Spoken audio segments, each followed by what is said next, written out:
Buenos días a todos. Good morning, everyone.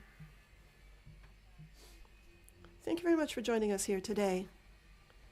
It's a great pleasure for me to be with you all here again today. It's like a second home for me here. I'm always receiving such a warm welcome here. It's almost I'm just one more Canary Islander in the European Parliament. And I tell them why I felt like a Canary Islander from when I was a child. So, thank you, President, for joining us today. Thank you to all of the dignitaries for joining us, also Sandro Rossi for being with us here today. Now, we are part of the Renew Group here in the European Parliament, and as that, we have decided to organize this event on migration to show our solidarity, our commitment, and our support for the authorities of the Canary Islands. President Fernando Clavijo took over the position of leader of the local government recently, and since then he has been working very hard in the questions of migration. So much time and resources are required in order to deal with this crisis of all of these vulnerable individuals. We've been working very hard to try and turn the values that underpin the European Union into actions and see how this plays out in the outermost regions of Europe. I have to think of the role of civil society in the Canary Islands, which is showing solidarity and empathy, which needs to be recognized and appreciated. So let our first message be one of acknowledgement and recognition for all of the work that the government is doing with its president at the head and in the society that they represent in order to deal with this critical situation.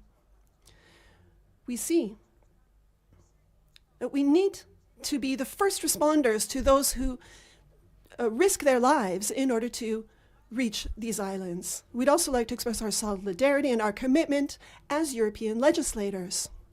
It is in our hands to ensure that the state and community legislators use everything that they have available in order to help the Canary Islands deal with this crisis.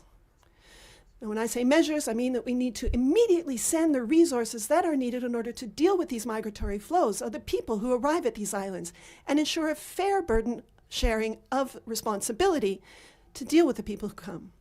Also, in the countries of origin, in the short term, work needs to be done in order to stem these flows. And over the long term, we need to promote development and ensure that the people, the millions of young people who don't see a future for themselves, do see one in their home country. Having an Africa policy for the European Union is a decisive step in this direction. As an outermost region in the Canary Islands, this is often seen as a problem and something that we can just look away from because it would seem that all of the problems seem so far away. For instance, what's going on in Gaza, it all seems so far away, and so what's happening here on the Canary Islands really ends up being ignored. And the people and the institutions of the islands continue to face these challenges. So when it comes to the work that the Canary Islands do in order to manage the migration, we need to ensure that the European Union takes action and takes the decisions it needs to. The Canary Islands, the people come to the Canary Islands, they receive resources, but they also contribute to the society once they're integrated. Those who manage these processes are those who care for these people as human beings and who treat them as such after all of the struggles that they've been through. And it is the local and regional authorities who are on the front lines offering these services, identifying opportunities. They're the ones with the expertise, and they're the ones who have the resources to welcome these new Europeans. We need to use their experience to convert this problem into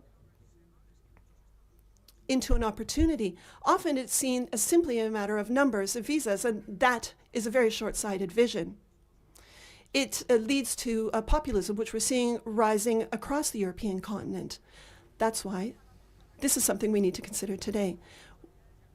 We need to ensure that reception obligations are included in the Migration Pact. We also need to ensure that the member states of the EU are listening more and better to those who are on the front lines dealing with the impact of migration. And we need to stand by their side here and everywhere else it is happening to try and help those who are pinning their hopes on this new future.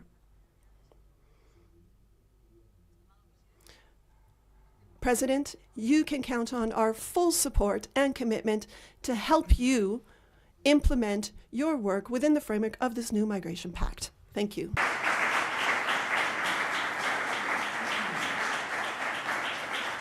A continuación voy a dar...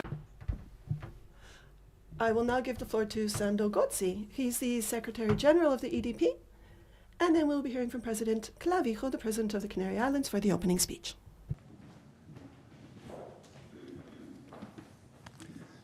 Buenos días a todos y a todas. Mi más profundo agradecimiento al presidente Fernando Clavijo por su presencia aquí con nosotros y a mi compañera Izaskun y Bilbao, eurodiputada, por estar aquí. La experiencia y el trabajo de Izaskun la convierten en un activo inestimable para nuestro partido, para el PNV y también, ella lo ha dicho, para Canarias.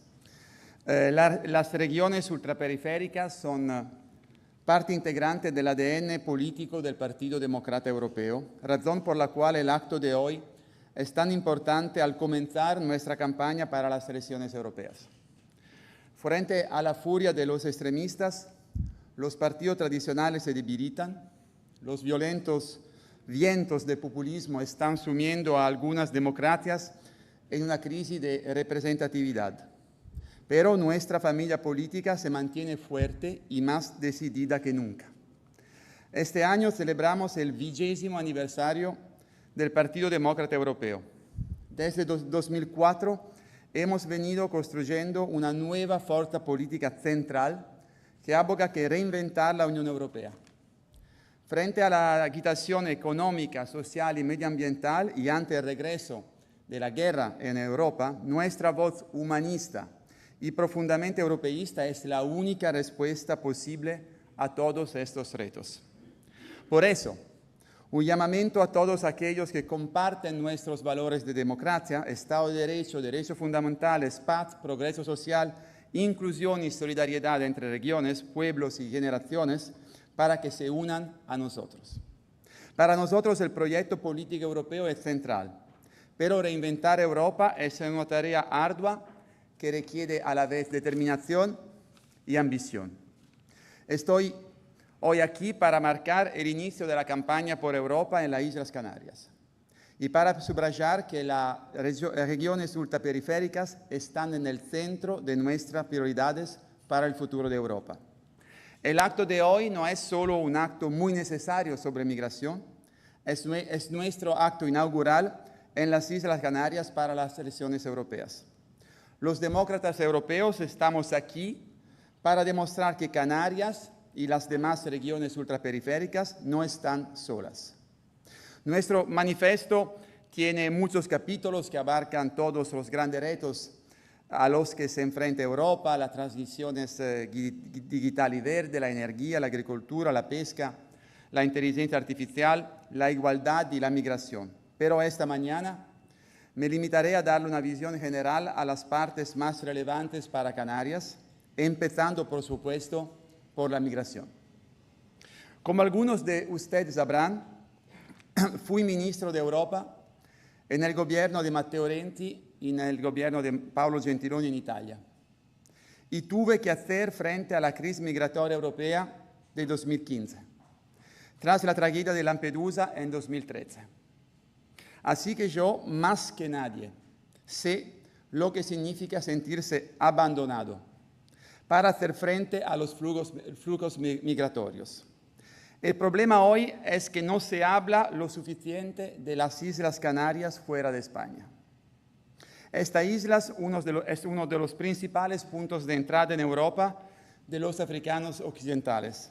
Y eso significa que el número de llegadas de inmigrantes irregulares a España casi se duplicó el año pasado.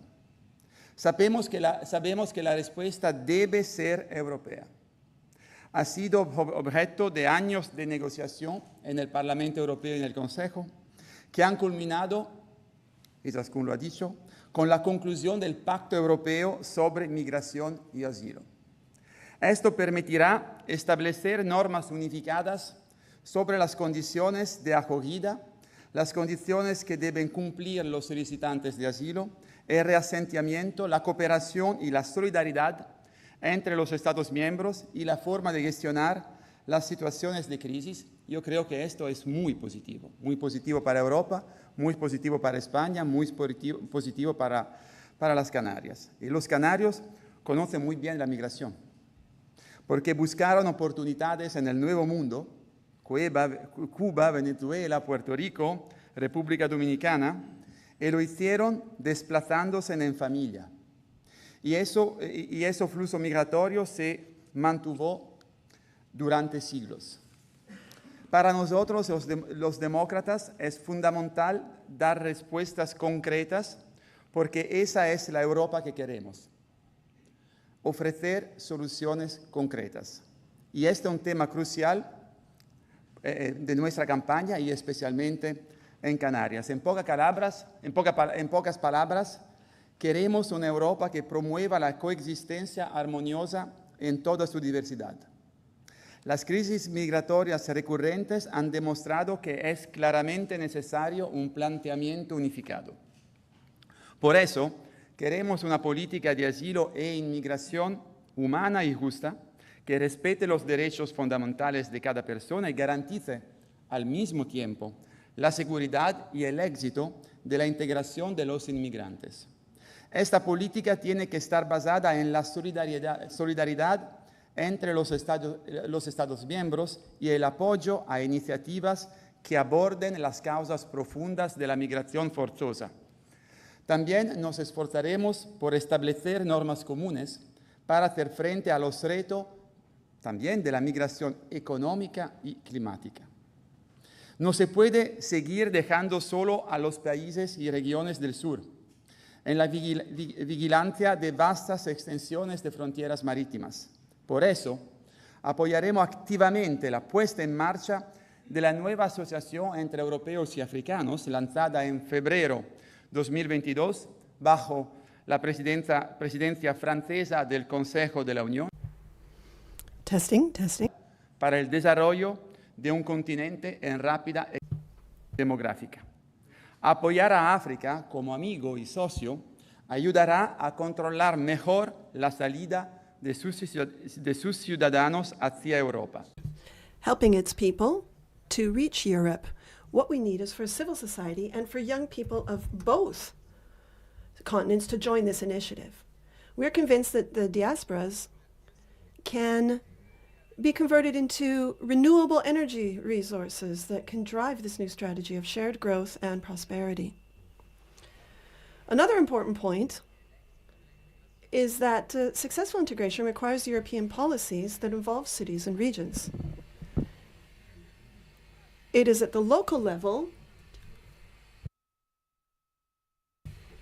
that people are integrated into society, and it is the regions that provide most of the services they need, such as healthcare and education. Better awareness of employment and integration opportunities is also found at regional level, as is the combination of these needs with active employment policies. Not using this knowledge dehumanizes migratory policy in the EU. Democracy is, of course, another key issue for us. Strengthening democracy at all levels has always been one of our key objectives as European Democrats. So every level is vital and needs to be strengthened. Local, regional, national, and European. And this is not just a slogan. Rather, it reflects who we are, what we say, and what we do. For example, in each of our congresses, we organize a summit of democratic mayors that is used to inform our policies. Mayors, regional authorities, and local authorities are the beating heart of European democracy, and we press for them to be heard. At the European level, our goal has not changed, and that is to create a more inclusive and prosperous Europe, in which citizens are at the heart of decision-making. We need to bring the European institutions closer to their citizens. This is more important than ever, which is why we are campaigning so that we can elect a true president of the European Union. For us, the next logical step would be to go beyond national borders to elect our representatives in the European Parliament. Instead of a European election with 27 national debates, we should focus on holding a truly European debate. This will enable us to face the main challenges together, to make decisions together, and to shape our future with more legitimacy and effectiveness. Our party unites towns, regions, cities, and villages. We believe in inclusion, in solidarity, and prosperity for all European citizens, putting them at the heart of everything we do. We are the driving force of a Europe that is moving forward and taking back control of cross-border issues that countries are unable to address on their own. Today, we are opening a new chapter in European history, and it begins with what we're hoping will be a very positive, historic result in the European elections in June. That is why we would like to express our full support for Coalición Canaria, which, together with our friends from the Basque Country, ask for your support during the campaign in the months to come. The time has come for our focus on democracy, migrations, the outermost regions, and the green transition to be reflected in the next European Parliament. But for that to happen, we need all of you. So thank you all for being with us today. Thank you, President. Thank you to Coalición Canaria. And let's campaign together with everything that we have to offer to reinvent Europe. Thank you.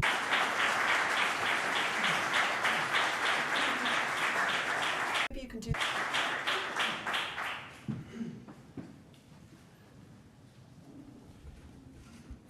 Muy buenos días, querido secretario. Good morning, Sandro. Good morning, Isaskun, spokeswoman of the Coalición Canaria parliamentary group, dear colleagues. I would like to start by thanking the EDP because along these years we have felt we have been understood, and of course we have been part of the opposition in the Canary Islands for the last 4 years, and maybe one of the difficulties faced by the Canary Islands in the framework of the European Union was not having some space in the two big groups in order to guarantee that the specifications of our territory as our outermost regions are understood and heard in Europe.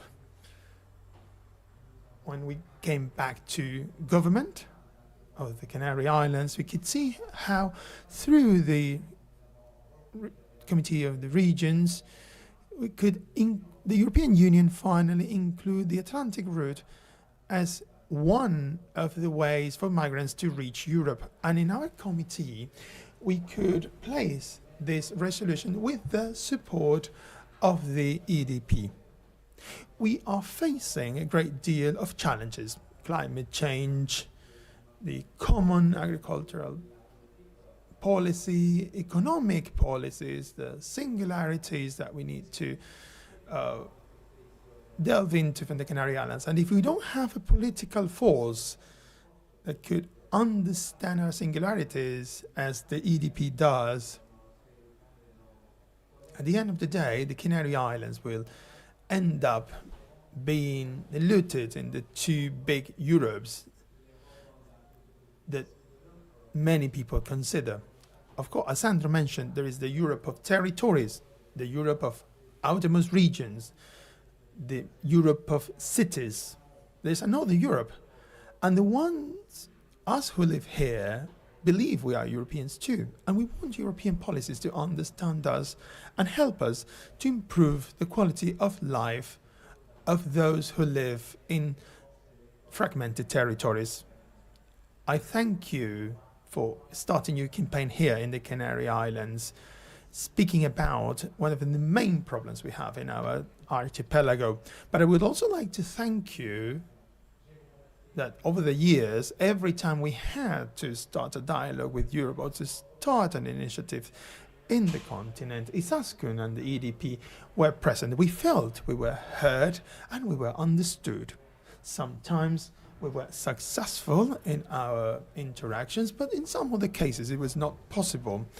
But at least there was someone there to hear what we had to say and shared our concerns. Of course, we will campaign in your favor. Of course, we will talk to the Canarian society and try to convey the message that what happens in Europe has an immediate and daily effect on the quality of life of the Canarian citizens. And of course, I'm sure we will get a great result in the upcoming election. As it happened in Spain, maybe we can have a determinant role, which will be also good for both the Canary Islands and for Europe. Thank you very much. Have a fruitful session today.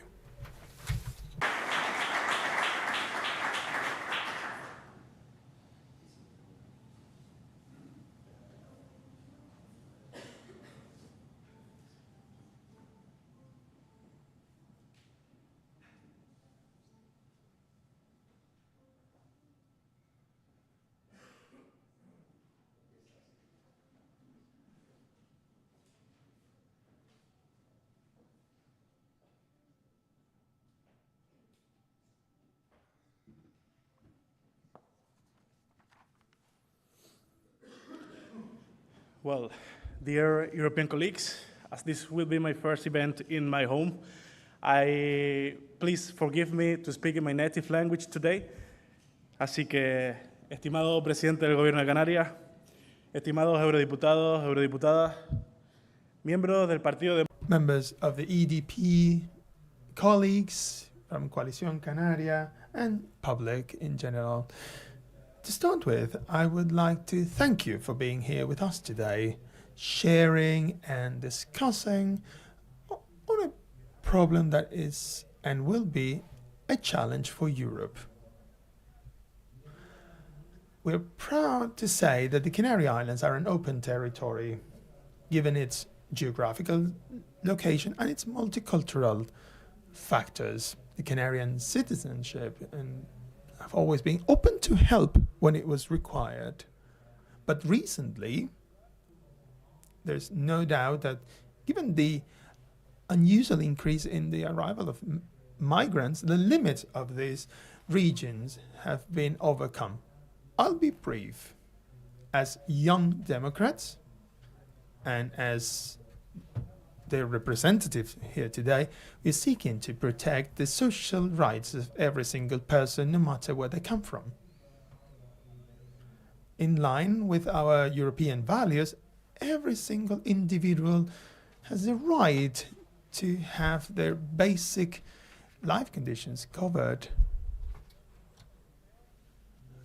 Our group have always been present in this process. Last summer, we went to Sicily, to Palermo, which is a region that shares a great deal of perspectives with the Canary Islands. And following the words of Roberto Lagala's words, who is the mayor of Palermo, he said that there are no absolute solutions to these problems, but Europe needs to take a step forward in order to find realistic and solutions that could be materialized. Europe is growing. The Schengen zone is growing too. And it's the right time to apply an effective control over our borders in order to avoid greater human life losses, as it happens in the route between the Canary Islands and Africa, which causes 61% of migrant deaths coming from Western Africa every year, according to the International Organization for Migrations. The European Pact for Asylum and Migration has been presented as an efficient tool to coordinate the actions taken by all member states and to create a guide that could be taken as a reference for upcoming years. But I wonder, is that enough for a territory like the Canary Islands. If we want to avoid some dramatic scenes as the one happening in the Greek island of Lesbos, we need to include the specifications of the outermost regions that are affected by migration.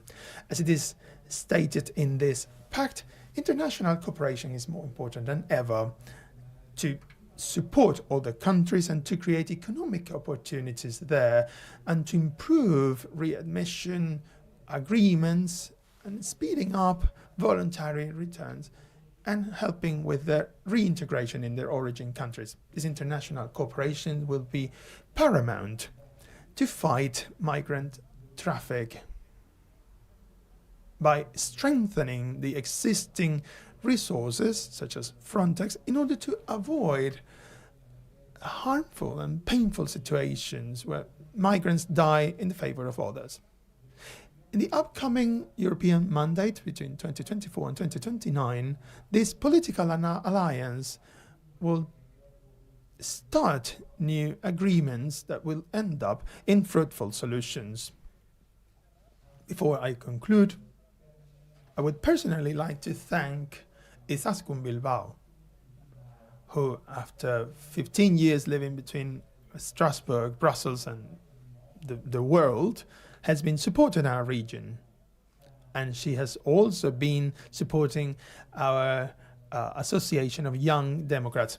I wish you all the best of luck in your next steps, and I hope that Young Democrats can keep this communication line with you in order to keep up growing, and also has had a great deal of perfect results in your 15 years in the European Parliament.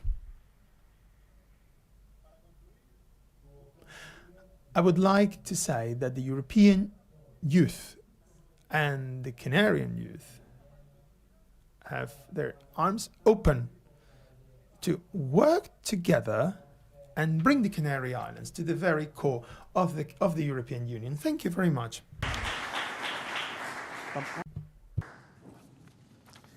A continuación, We will now be holding a panel discussion. So for that, I would ask the following people to come to the front. Bagou Diakatera of Senegal, Abderrahman Makrou of Morocco, and Hardi Ndjie of the Gambia. If you would please come up to the front.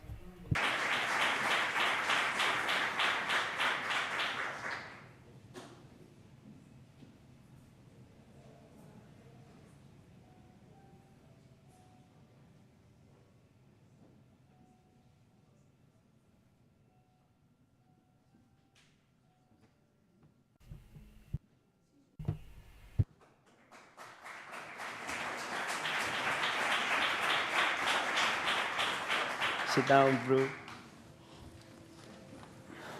Vamos a sentarnos nosotros en un lado.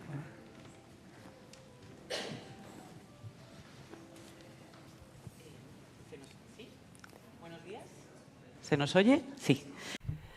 Can you hear us? Good. So good morning. So we are here from the Ser Canarias radio station with these three young gentlemen who we've just introduced. I work with Ser Canarias, and I am here to help them today and help them talk to you and tell their stories to you. Let me start by expressing my thanks to all of the institutions and everyone who extended this invitation to us and asked us to tell our stories. They've got some very interesting stories to tell you. So I'd say we get started. Are we ready? Good. Let's get started then. What's your name? Hardy. My name's Hardy. Can you hear him? Good.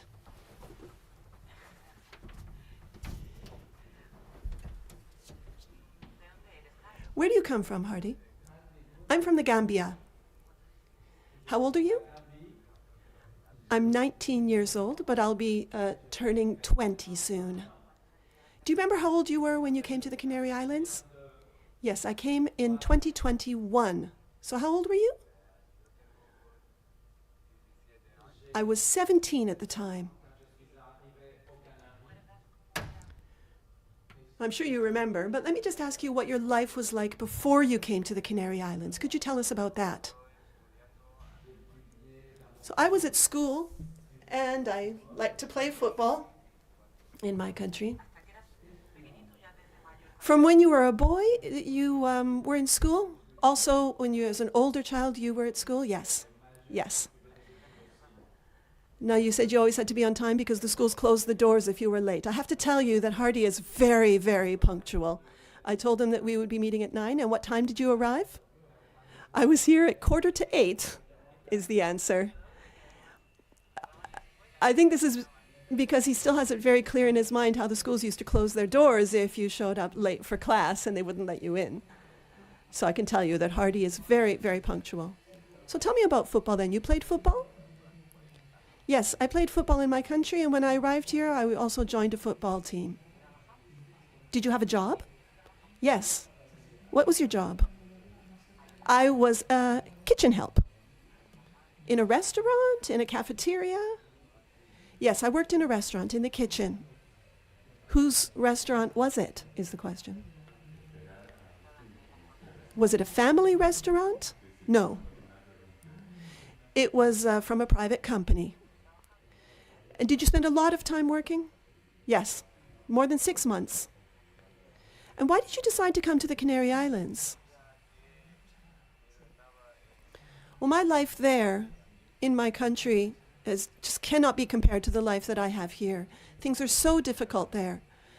When it comes to the work, it's very hard to find a job.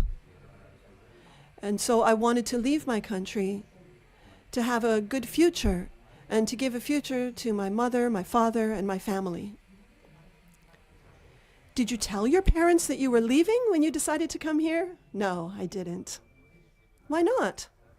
Well, if my mother had known that I was planning on coming here, she never would have let me. So how did you arrive on the Canary Islands? I came here in a boat. And where did that boat leave from? It left from the Gambia. We spent 11 days at sea. 11 days. Yes, do you remember what those 11 days were like? Yes, well, in Iosite, my country, we left on October the 2nd and we arrived here on October the 14th. You'll never forget that day, will you? No. My whole life long, I'll never forget it. It was very, very hard. Were there a lot of you on the boat?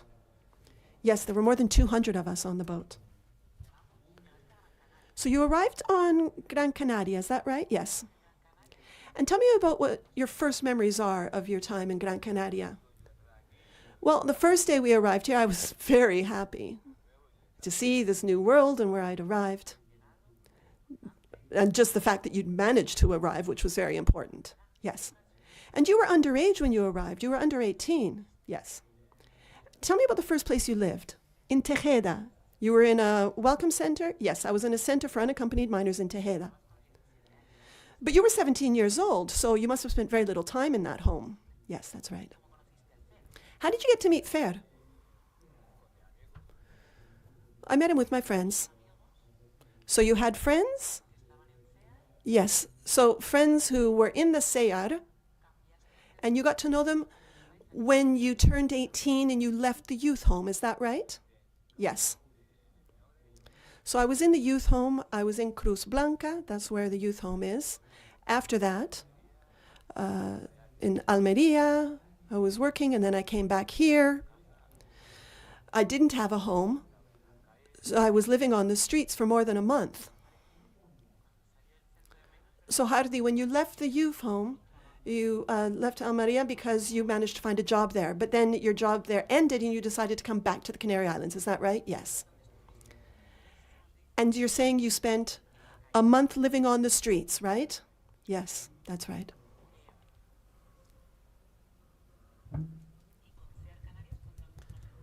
So when did you get to know Seara Canarias, and what did you do with us? Well, the first few times I visited them, and I was looking for work, actually. I was looking for a job, yes. But before you got the job, you did something else, didn't you? Yes, that's right. Tell us about it.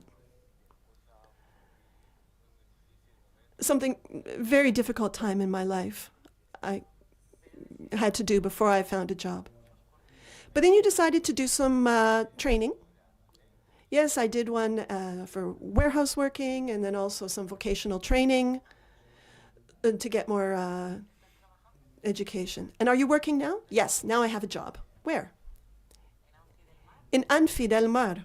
And what's your job? I'm a kitchen help. And do you like that job? Yes, I really like it. It's very similar to the job that you had in the Gambia. Yes, because you also worked in a restaurant there. Yes, well, it was also in a restaurant. I'd worked there since I was little. I was helping my parents.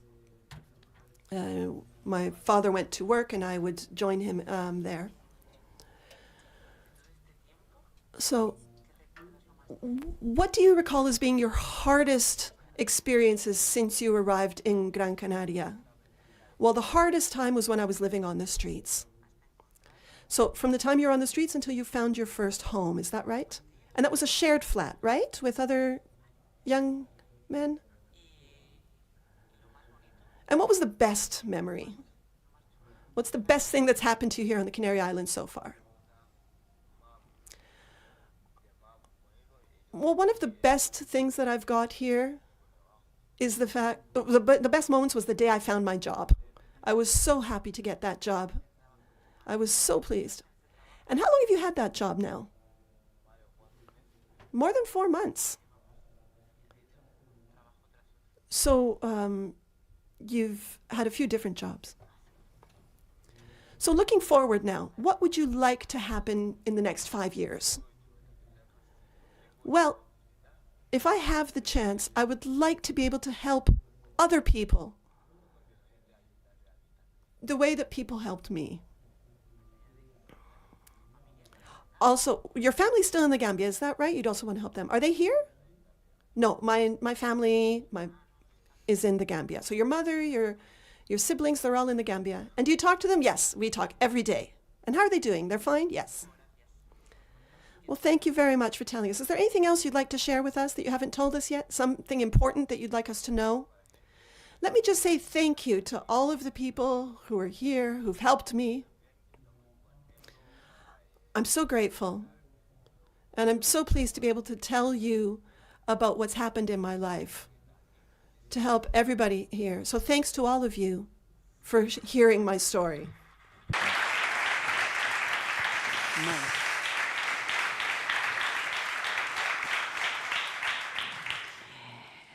Bueno, Hardy. Okay, Hardy's well ahead of us. Before we bring him some, employment appointments, he gets them by himself. He's really disciplined and he's a great person. Yeah, I will stop speaking because they are the ones who are here to talk today. And we're going to talk to, what's your name? Good morning, everyone. Thank you for being here to listen to our stories. What's your name? Abderrahman, that's my name. And where are you from? I come from Morocco. How old are you? I'm 20. Okay, Abderrahman is 20. And Abderrahman, do you remember the moment you got to the Canary Islands? How old were you then? I was 16. So you were a bit younger than Hardy. What was your life like in Morocco before? What would you like to tell us? You were a student there, right? Yes. And you went to school, yes, as a kid. And you also worked. Yes, I started working when I was 13. And you worked for many years in many different things. You worked in the field. I was also a construction worker, a painter, among many other professions. Shall we talk to Badu?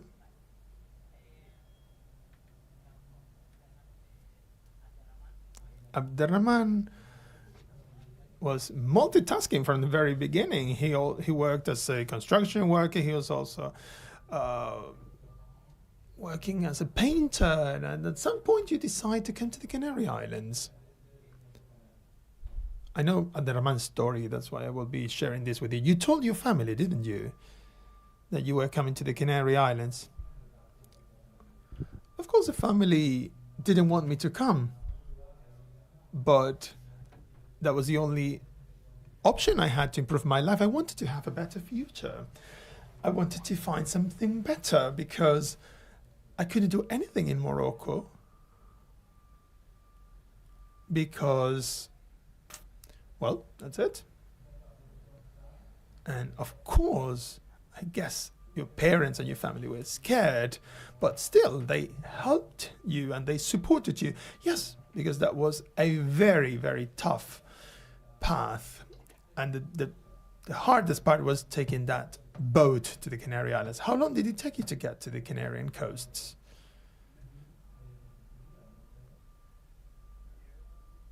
And in the first attempt, it took me like 2 months. The whole process took us 2 months. And on the boat, it took me like 4 days at the sea. There was a 7-meter boat and probably was less than 2 meters wide. And I was there with 38 to 40 people on board. So it took you 4 days and you reached Gran Canaria, right? Yes. You were a miner and you spent some time at some miner centers. How was the experience there? It was okay. Well, it's different if you compare it to your own home. But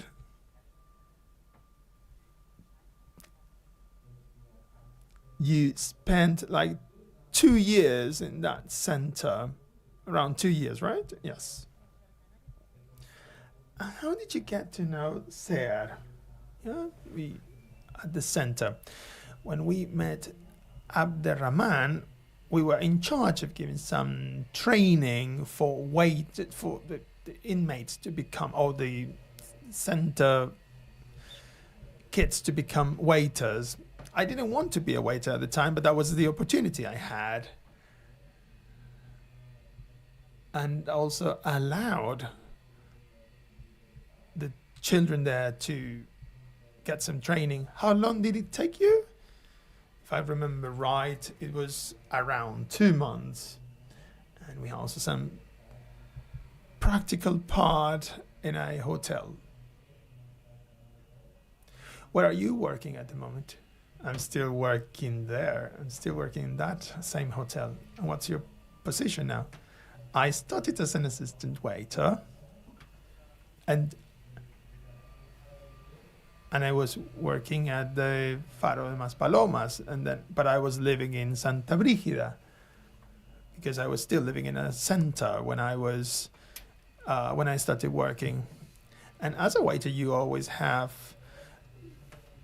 like very difficult timetables, working in the morning and then in the evening. So I was spending my whole day in the south. I couldn't go back home to rest. And then I got a new contract, and I then started assisting in dishwashing activities. That was better because I could work for 8 hours in a row.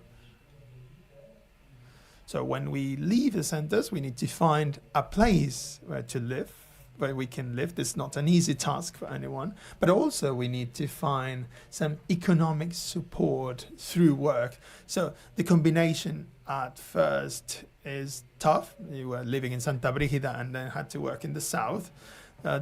Also made you spend lots of hours sitting on the beach waiting for your shift to start again.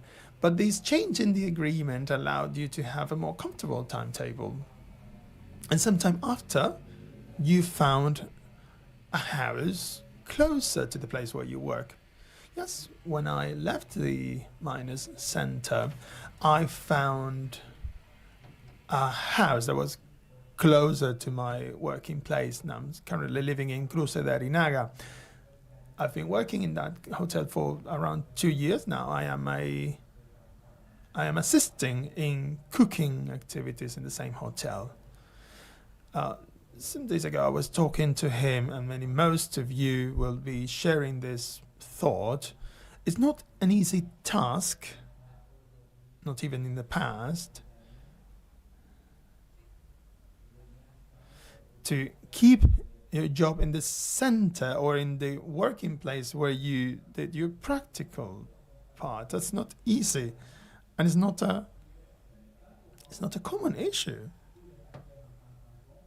So maybe you are doing something right, Abderrahman. What's the coolest thing you remember from the moment you reached Gran Canaria? If there's anything you really like about the Canary Islands. I love the weather.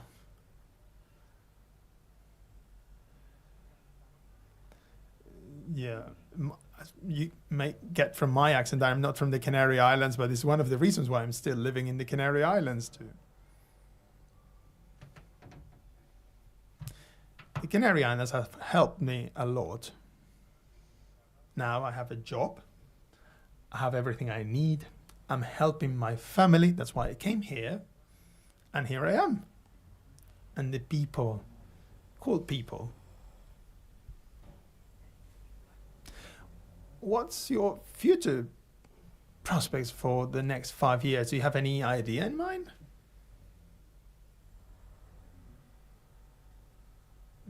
Just tell us. No one's listening. Tell us.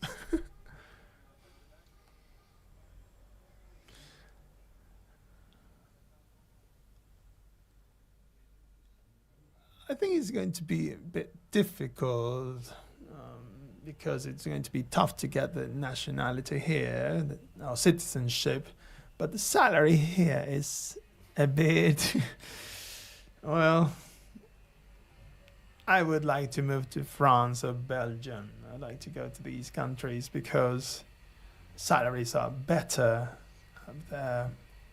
And there maybe you can have, what about the Belgian weather? Well, I'm going to be working there for a while and then I'll come back to the Canaries. In Abderrahman's head, is focusing on all the brothers and sisters you have in Morocco. How many do you have?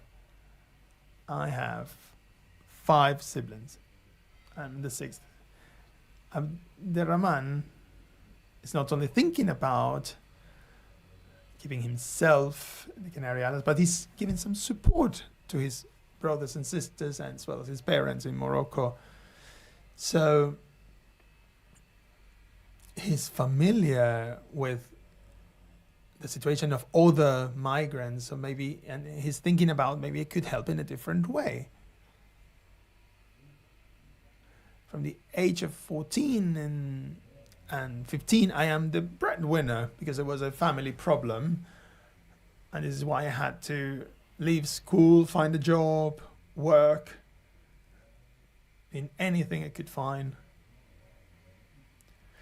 But in addition to the climate, I think he could be a great chef. But I have to prove that a great chef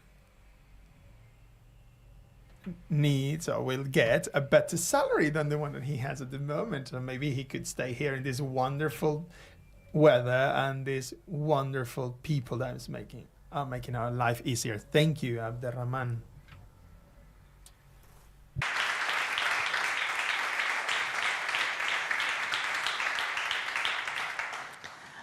Abderrahman es el... So, Abderrahman is the absolute picture of respect and discipline in everything that he does. I mean, we see this in all 3 of them, and let me just take this moment to thank all 3 of them for joining us here today. But Abderrahman is very shy, as you can see. He's extremely shy, and it turns out he's spoken better than I have. What do you think? Thank you so much. You're so far away. It's like we're sitting on the sofa at home in the living room. How are you? Tell us your name. My name's Watto. I'm from Senegal. I'm 19 years old. And that's it. 19? No. Well, I'm almost 20. So you're just about 20 years old. You'll be turning 20 in June. When did you arrive on the Canary Islands, Manu? 4 years ago. 4 years ago now. Do you remember what your life was like in Senegal before you came here? I was a young schoolboy. I was in school. Yes. I was working in a hardware store, and there started to be problems with the workers there, and then I decided to leave school and go to visit my namesake. I don't know if that has the same meaning here, but... And why did you decide to come to Canary Islands? Because there was a war, a conflict. I don't know if you're aware of this, but in my country, there are a lot of different cultures. You have the Lebu, you have many others, and I'm Lebu. And the head of the whole Lebu of this particular village or neighborhood, the head decided to sell the area where we moored our fishing vessels. He decided to sell it to other people so that it could be turned into I don't know what the word is for it, but like a factory? Yeah, so like a factory. So it was like a fish processing plant where they used the fish and that were being caught there in the sea. So this led to a conflict, you were saying? And you decided it was better to just come here. Yes. So how did you reach the Canary Islands? Was it also on a small boat? Yes. Where did the boat leave from? From Senegal, from my town where I lived there. So you came to Gran Canaria from Senegal then. How many days were you at sea? 9 days. Almost 10. So you arrived at the Canary Islands. How old were you at the time? I was 16. So you also lived in a youth home? Yes. And how did you get to know the Seyar? Well, I wasn't aware of the Seyar at the time. It was when I turned 18 that they called the youth home, and I had to leave because there were other younger people coming in. And so they brought me to the Seyar. Well, the first day I didn't actually meet with anybody, but then already on the second day I saw some people, and I actually saw a lot of familiar faces, and all of the people who were at the Seyar were people who I knew. So it must be quite something to run into people who you know. Yes, indeed. So in this time, have you been studying at all? Well, what have you been studying? Well, I did a compulsory secondary education here. So you completed that here? Yes. And then what? After that, I did the basic vocational training for a mechanic. I didn't really like it, though, to tell you the truth. I much prefer being a DJ. It's more my thing. So then all of that has turned into, what's the next training you did? No, in the end I didn't do it, but so you dropped the mechanic training. Yes. And I ended up doing something in marketing. And you finished that one? Yes, I finished that course. Now, something that we didn't tell you before, what about the language? Was it easy for you to learn the language? Did you learn Spanish quickly? Yes. All by yourself, or did you get help? Yeah, so with the help of my father, actually. So you finished this basic vocational training, and now have you got a job? Yes. I'm actually working in the for the association where I was living. So you finished your marketing certificate, and you've got that, but now you've got a different job. So it's similar to like when you were living in the youth home, you now work at a youth home. Yes. And what's it like to... Well, actually, I really like it. Why is that? Well, it's almost like helping your little brothers, the people who are living there. So at the youth home where I'm working right now, there are people who I knew and who I met when they were younger. So I knew them from my own town, neighborhood in Senegal. Do you have any family here, or are they all back in Senegal? Well, I do have family here, but not on the Canary Islands, on the mainland. So in all this time, what's been the hardest thing for you to face? What was the toughest part? Well,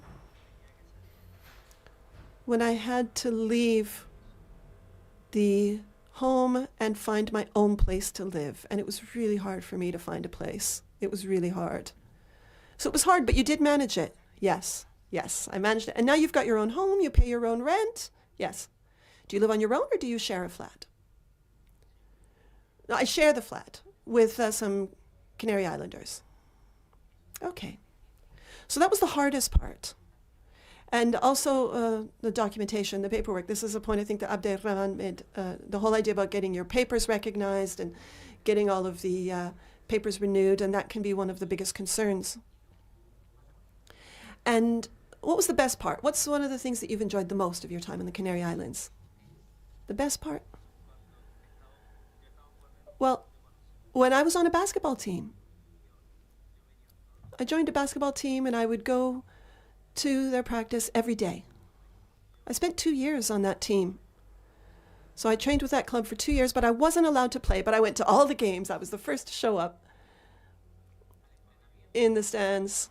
You were the first to arrive and the last to leave. Is that right? Yes, yes, but I couldn't play. But one day the coach called me, actually the president of the club called me and called the center, and he said that I would be allowed to play. Finally. That was, for me, the best. We could have a whole separate presentation on sports, because we haven't heard about what Hardy's experience was with football, but we heard about football. We've heard now about basketball. So you started playing basketball then. And that, are you still on a team? Do you still play basketball? I actually injured my knee because I was doing 2 sports, boxing and basketball. And so now I've just stuck with the boxing. So you're going to try and get better and go back to basketball once it's better, but you'll stay with boxing for the meantime, but less professionally than before, right? Yes. So how do you see yourself 2-3 years from now? What does your future look like?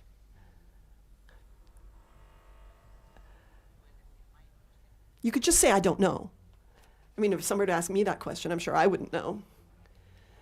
I'd say I see myself helping people. Helping people. Living here in the Canary Islands or somewhere else? No, here in the Canaries. Okay, we're all going to stay in the Canary Islands, yes. Thank you very much.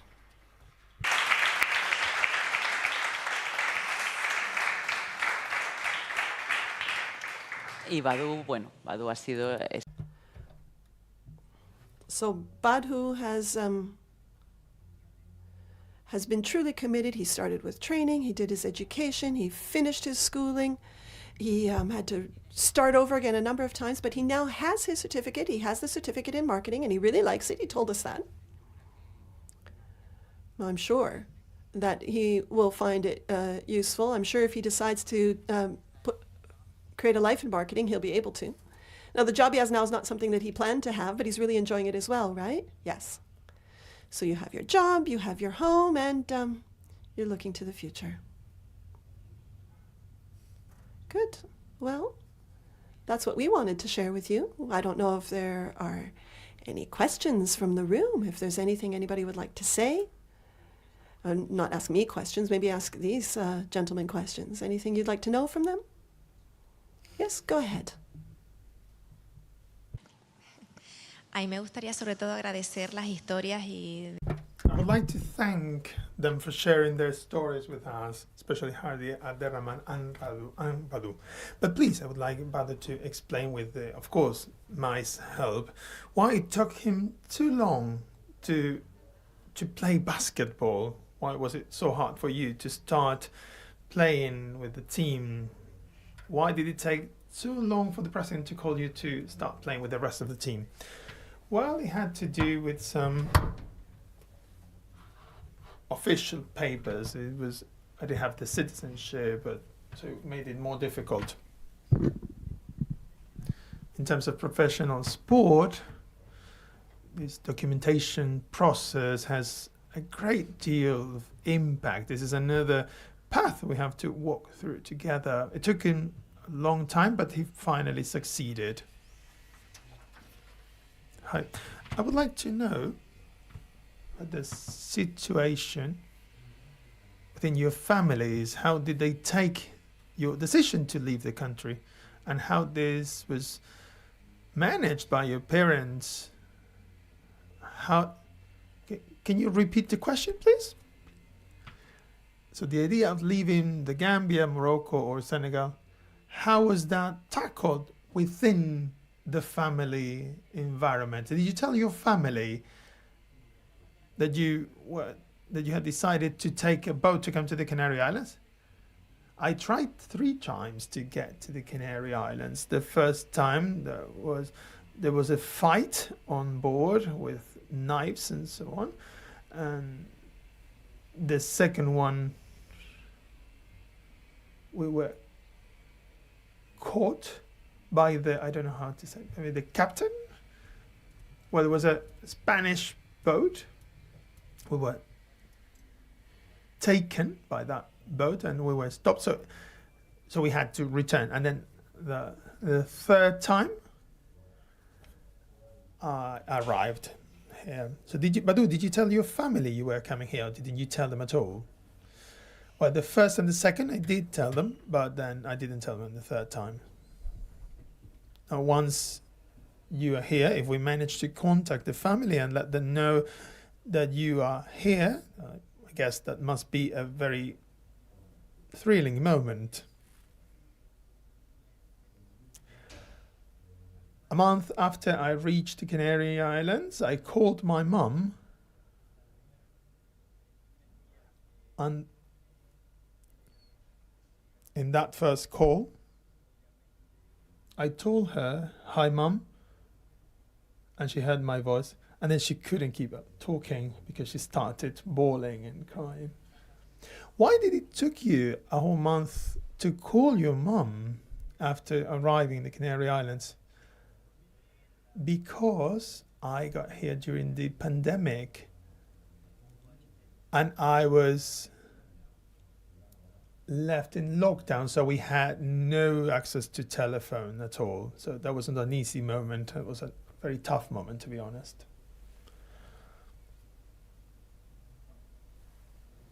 My name is Lucas Perez and I teach at the university. Since we have the three of you here, and thank you, I'd like to thank Ser for your work. I would like to hear from them what's the leap between the daily life experience with their work, their normal life, their bosses, the hotels, and their daily life as sportmen. I would like them to think and tell us about this leap between that lifestyle, which is a normal life, compared to the official discourse given by networks and by politicians about migration that tends to be quite different and more critical if compared to the daily life in the Canary Islands. Why do you think there is such a leap there? Why do we have this official discourse saying that migration should be regarded as a problem, and why they see that it's not such in their daily life? That migration means evolution, progress, work. Can you tell us about that gap between both perspectives? Did you understand the question? Not really. I didn't understand, but well, you work here, you live here, you play in a football team, you have no trouble with people. When we got here to date, I haven't had any type of problem with people in the Canary Islands or at work. But sometimes and this is what we feel, this is our reality.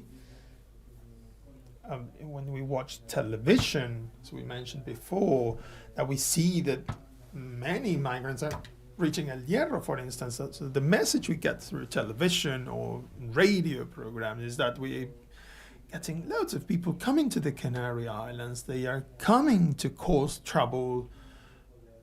So sometimes the message that is conveyed does not really match your reality. That's his question about. Okay.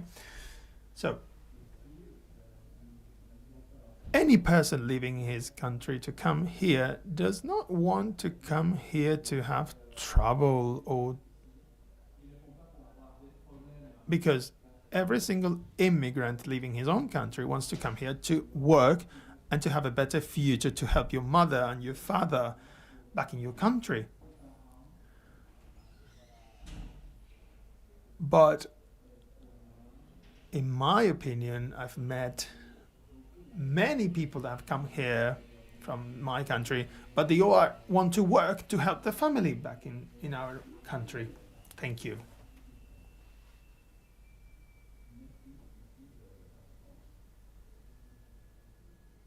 Good morning.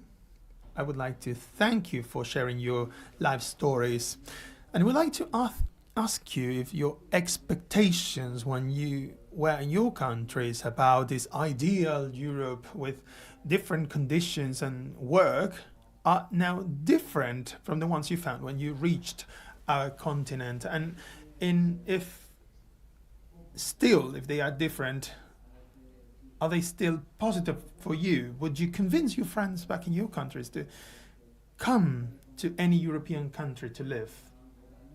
And also, I would like to thank you because you've shared your life stories which are really inspiring. You should be sharing them with more people, because I do believe that you are a great example for European youth. We live in a welfare state that is so immense that sometimes we don't understand the efforts of people like you who are really needed in our societies.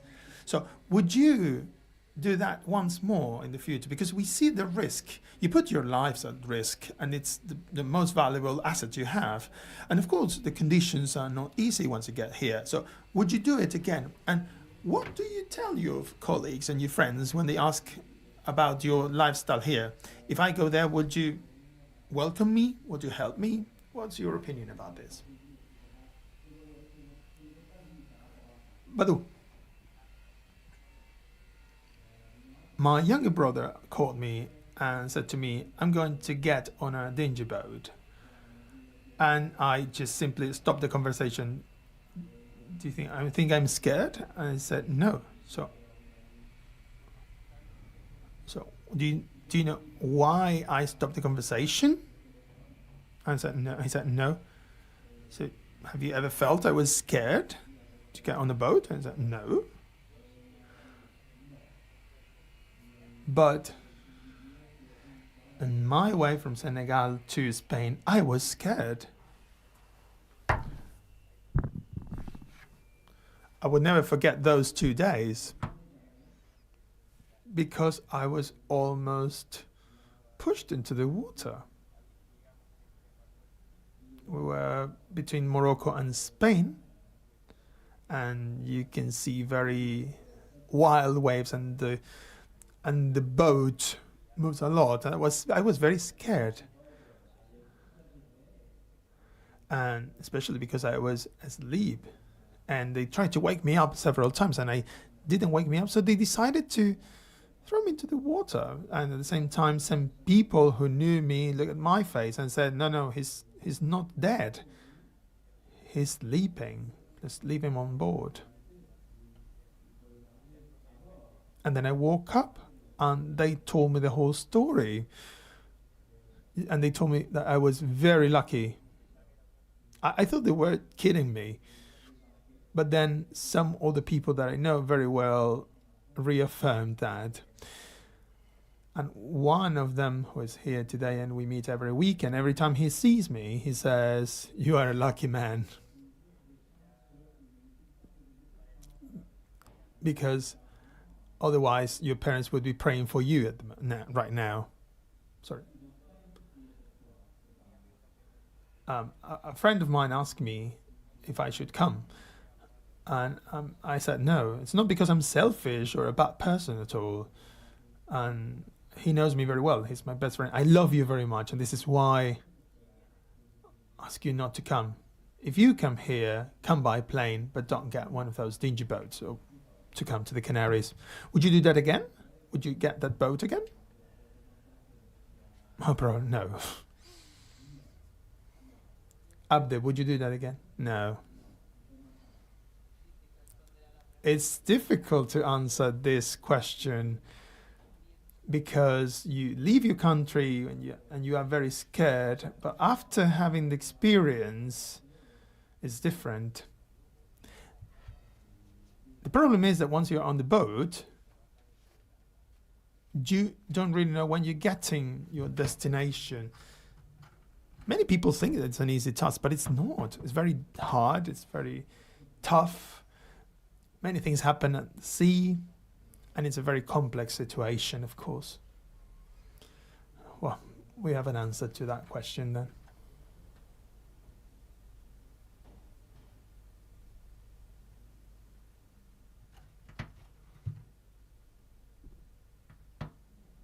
Good morning.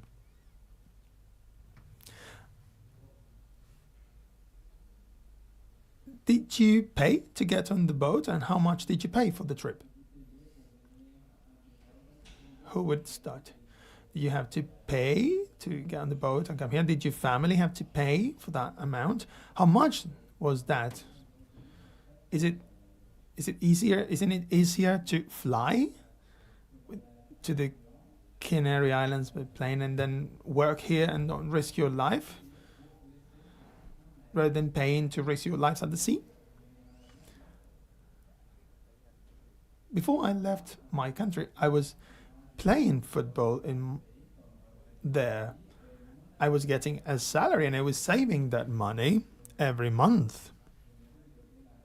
It took me more than a year to save all the money that I needed to pay for my for this trip. Do you remember how much you paid? It was $35,000. Well, approximately in euro. It was around 600 euros. How much did you pay Abderrahman? Approximately 2,500 euros. Abderrahman worked in many different places and he saved his money. Yeah, I managed to save some money to pay for that trip. And what about you, Badu? Yeah, it was around 600 euros. So you left Senegal and the Gambia, and Abderrahman from Morocco.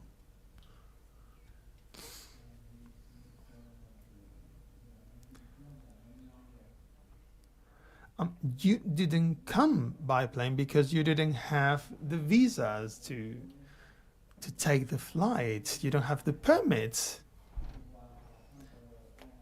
to get this safe route. We hope this becomes a reality in the future,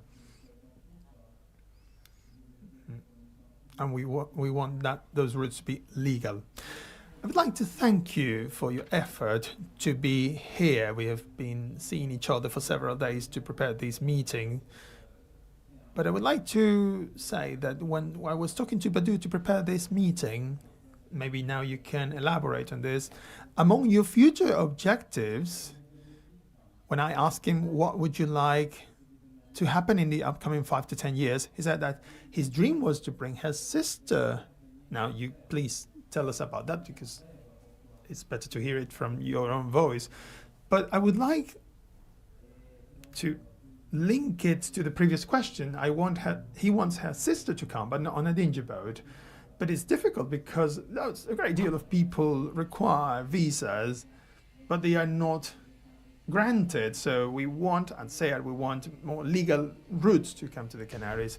And I would also like all three of you, and following Badu's words, who said that he's sharing a flat with Canary Islanders, and also Abderrahman works with Canarian people. So could you tell us about how is it to coexist and live with Canarian people? now is not talking about working with Moroccan friends. Do you have Canarian friends? Yes, I do have some. Yes. Yes. Yes. How's it? It's good. That's good. Yeah, I would say it's okay. You get friends from work, of course. Some of them are better. Most of Canarian people you've met come from the working environment, right? Yes. And what about you, Hardy? What about these Canarian islanders you've met? They are great people. Where did you meet them? At the football pitch, yeah? What football club, yes. Your trainer and my football mates, of course. What would you like to become in the future when you grow up? I would like to be a famous football player. I knew this for granted. No trace of doubt. Do you feel that the people who live here in the Canary Islands have opened the doors of their houses, the doors of the islands, have made your work and existence here better? Yes, of course. I would help people. Yeah, I know you will help people, but have you been helped? Do you feel that Canary Islands have helped you in your daily life? In terms of, for instance, dealing with documentation? Yes, sure. There's some people helping us with all these paperwork, and because sometimes it's really difficult. Yeah, there are some people who help us. Oh, thank God.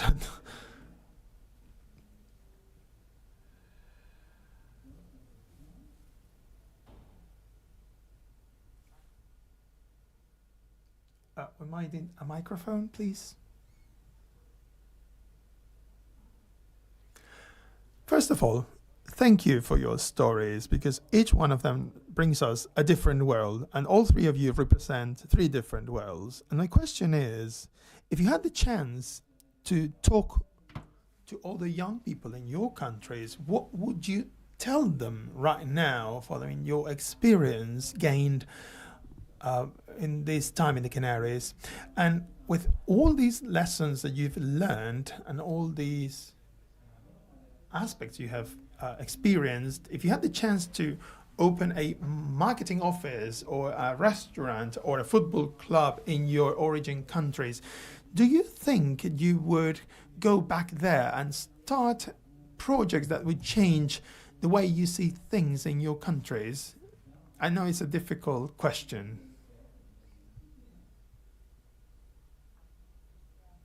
Has any of you ever thought about the possibility of going back to your country if you had a good job there? I don't think I would. Because the situation in my country is different. The Canary Islands opened their doors to us, and here I have a job, which is something I could have never been able to reach if I had stayed in my country. Madhu, would you go back to the Gambia? To Senegal, if you could open a marketing office? Yeah, I would for sure, but not at the moment, because at the moment there is a conflict in my country. Hardy, what about you? Would you go back to the Gambia? If I had a business there, because my family is there, so I would certainly go back to my country, so we can all be happy, and I could have a happy life with my parents there. And your country is a beautiful country. Yeah, it's very beautiful, but we need to work, and there's no options. There are no options there. So once more, I would like to thank you for listening to us and for listening to them. I'm very proud to be a member of SEAR Canarias and to be sharing this space with these three wonderful people. It is a gift for me to work hand in hand with them. This is one of the gifts that you get from life. I'm really happy to be here with them. In terms of work, they are way better than me, and sometimes they ask me questions, but they end up getting the answer way faster than I find it.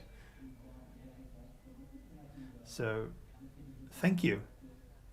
I just want to thank you for being part of my life. I would also like to thank a person I've just seen, that is Sol Maria, who has helped me very much.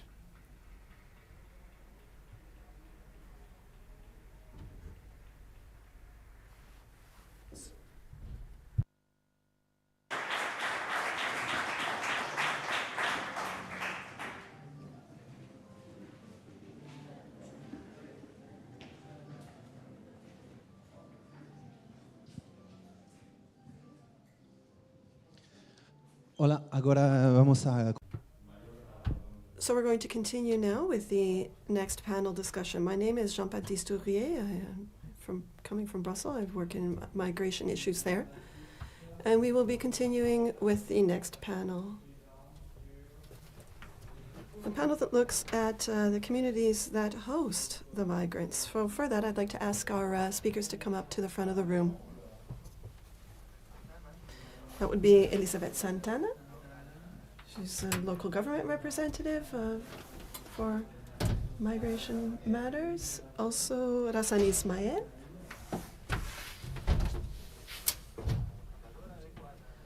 Who's the founder and managing director of CUDWA, who also works with the European Commission, and also the third panelist, Maria Martin, who's a journalist at El País. Is also for El Mundo and also for Folleto de Sao Paulo in Brazil. So if we could ask the three of you to come up to the front, please.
Ponerte, ¿te puedes? ¿Sí? ¿Quieres sentar aquí? Sí. Sí, venga.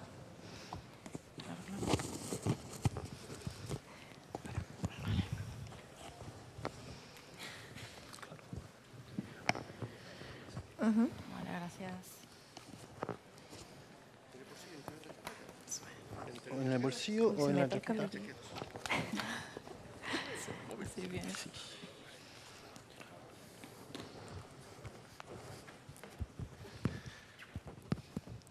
¿Quieres un poco de agua? Muchísimas gracias.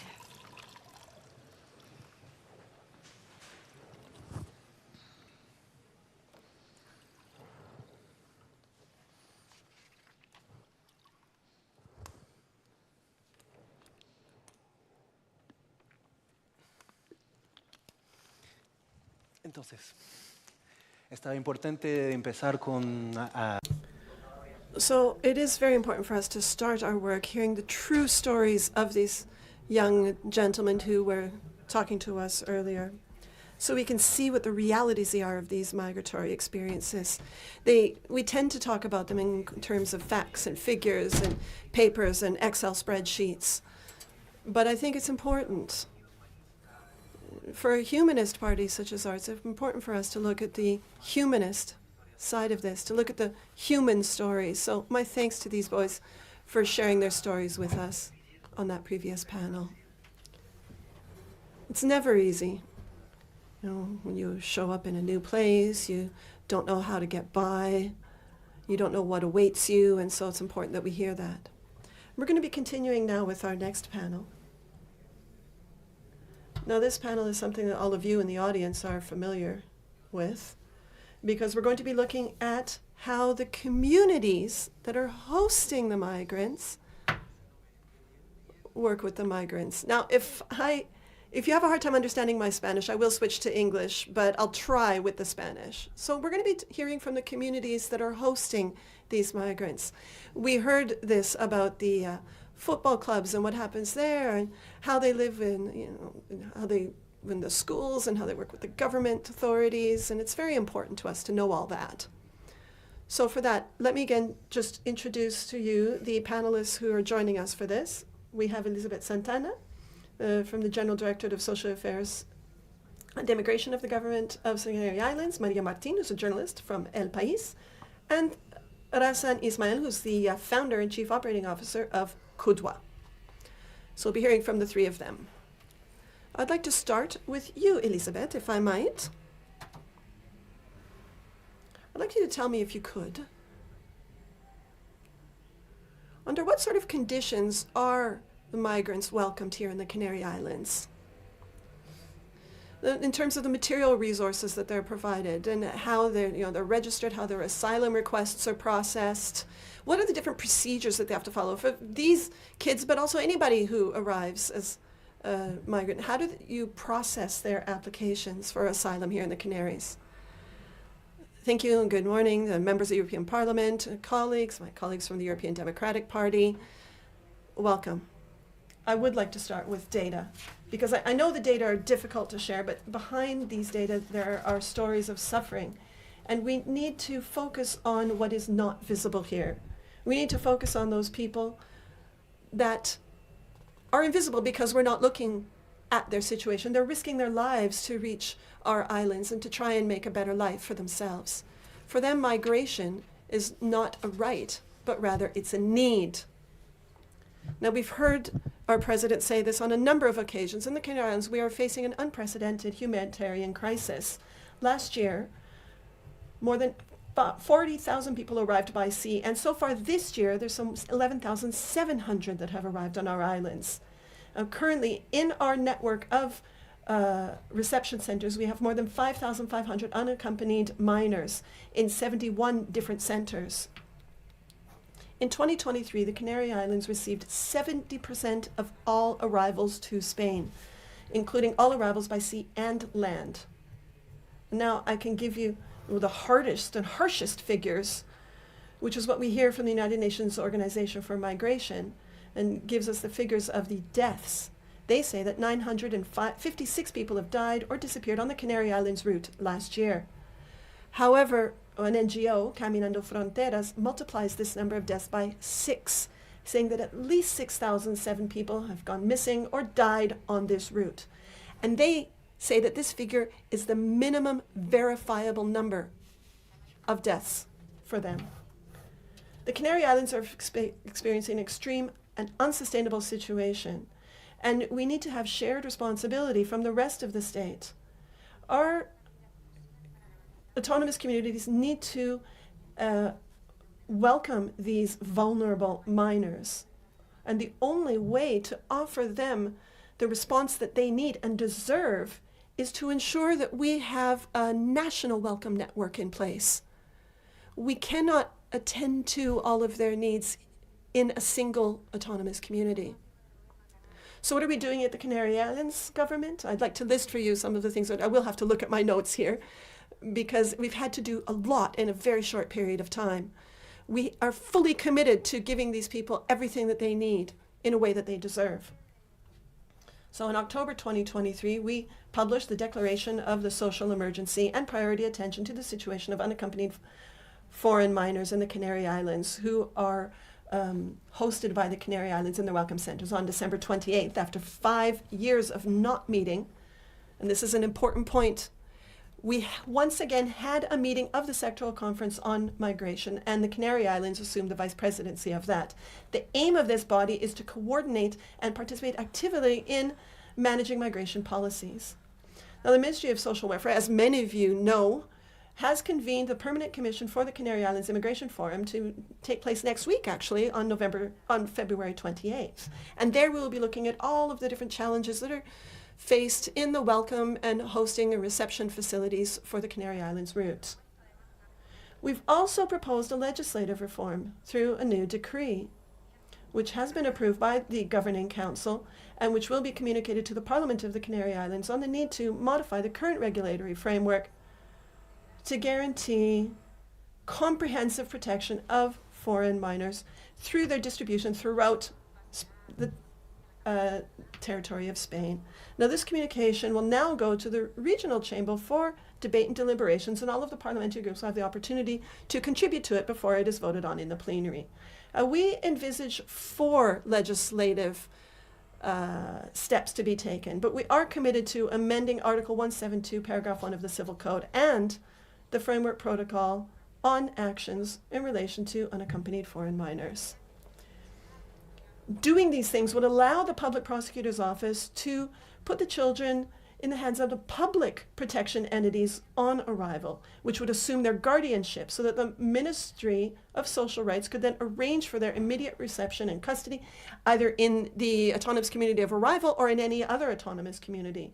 We propose that we create a national agency for the protection of unaccompanied foreign minors, which would centralize and coordinate reception of these minors by all autonomous communities.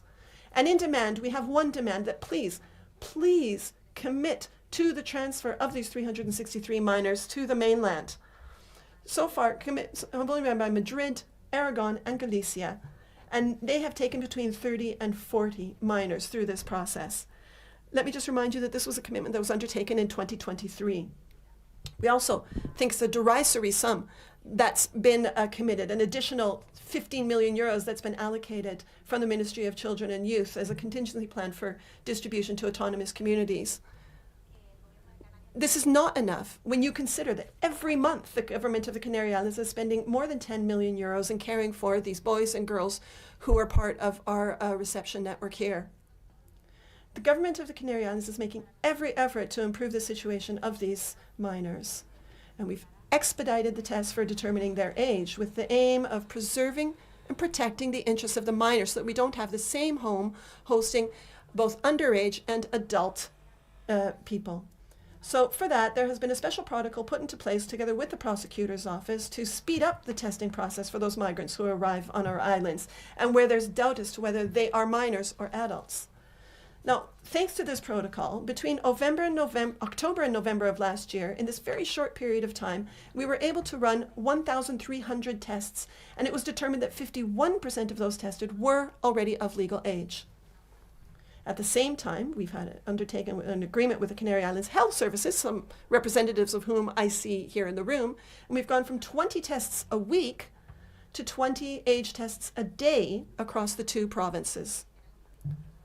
We're also working on a number of other actions and initiatives. We're promoting a training program in Senegal, for instance, which will train more than 500 young Senegalese in vocational training for different areas that are in demand on their local labor market. I'm thinking of the hotel and catering sector, tourism, agriculture, and textiles. This is a program called the Tierra Firme program. So this is a training and job placement initiative which has been promoted by the government of the Canary Islands in collaboration with the Spanish Chamber of Commerce in Senegal and the authorities of Senegal as an alternative to irregular migration. And the same initiative will be implemented in Morocco as well. Now, with all of this, what I'm trying to tell you is that the Canary Islands cannot change the conditions in the countries of origin, but they can do their bit, and that's what we want to do. This, and also demanding that the government of Spain invest more in official development assistance to try and work more towards reaching the United Nations goals, because we need to reach a situation where we don't have as many people being forced to leave their homes. Also, we're proposing a network of foster families crossing for the whole country, which would be host families for the migrant minors. The government of the Canary Islands is redoubling its efforts to highlight the migratory emergency that the islands are experiencing. For this, for instance, when Pope Francis visited on January 15th, we highlighted the existence of the Canary Islands route, and we highlighted the need to focus our efforts to address this situation and to give visibility to this crisis so that the European institutions, the government of Spain, and the remaining EU member states become aware of the realities in Africa. Also, the Ministry of Social Rights and Ministry of Welfare has conveyed in a meeting in January to its respective ministries the need that we communicate with European institutions to ensure that extra European funds are made available to establish a resource network for the care of unaccompanied minors in the Canary Islands. Our priority objective is to increase the number of long-term facilities, to have one on each island with 100 to 150 youth housed in each center. We see the creation of such a network to help those of us who are passing through our islands, and also to create those reception facilities for those who want to make these islands their new home. So with all of this, what I'm trying to say is that the Canary Islands are meeting with their obligations of integration and reception. Integration, because we are taking the final steps for the Canary Islands plan for interculturality and integration. This is a plan which has got a lot of plus points. One is meant to meet a demand that's been made for the past 20 years. And the Canary Islands have been playing a leading role in promoting international migration. We have a high percentage of migrant population in our society. So we need to ensure that we have a tool in place that allows us to manage migrations and their effects, to ensure cultural diversity and coexistence as part of our reality. And I say this has been in place for 20 years because the last plan dates from 2004. And many of you in the room would be familiar with this because it's actually from the 2004 Migration Forum from then. So we're committing to coexistence. We talk about migration, but above all, we need to talk about coexistence. We need to look into ourselves and think about all of society. We need to work from the community level. The plan has involved around 1,000 people from the community across all of the islands with panels, community meetings, hearings in society, and cross-cutting work bringing together more than 20 different departments of the Canary Islands government. Now, this has been based on a structure of human rights, the Sustainable Development Goals of 2030, and the framework of the government of the Canary Islands. So it's a cross-cutting plan, which includes everyone, all of us. It crosses all of the different fields of the government of the Canary Islands. Now, it may come from the Director General of Social Services and Immigration, but we know that we need the support of all of the different ministries. And all of them have been working and helping in the drafting of the plan. And this is a plan for all of the Canary Island societies. It's really made in the Canaries, which has harnessed all of our expertise and experience and is committed to the value of diversity, which for me is the most important point. It is a plan that places us, and will place all of us, because it will be adopted soon. It will place us at the forefront of strategic planning for migration. It is an example of good practice at the regional administration level, done by a regional administration that is determined to face its main challenges. So I don't know if I've answered your questions or if I've just given you my whole speech. But thank you very much for that. So we've heard what the government of the Canary Islands is doing, what they've committed to do, and you were telling us about the European aid, about assistance from the government of Spain, and also the assistance that's provided at the regional level. So let's start with a follow-up question on that. How do you coordinate all of the help between the different governmental levels and the associations that help, such as the ones that are represented here today and that work with the migrants on the ground? Yes, well, that coordination is absolutely fundamental. They're a key feature of the landscape. In the past, we have not given the people who arrive on the islands the attention that they need, but we're working more and more to ensure that we see that they are always out there on the front lines. They've always got their hand held out to provide the assistance that's needed, and the government has always counted on their support, and they've always counted on our support. So this sort of coordination is ongoing, and it goes both ways, and it's allowed us to do and meet needs that otherwise wouldn't have been met. Then for the European authorities, maybe this would be, we talk about the relationship between Frontex and the Spanish authorities. How does that coordination look at a higher level, at the governmental level with the European agencies? Well, that is more of a federal state matter, but at the Canary Island level, what we know is that Frontex needs to do more in order to avoid deaths in the Atlantic. For us, that is the key role of Frontex.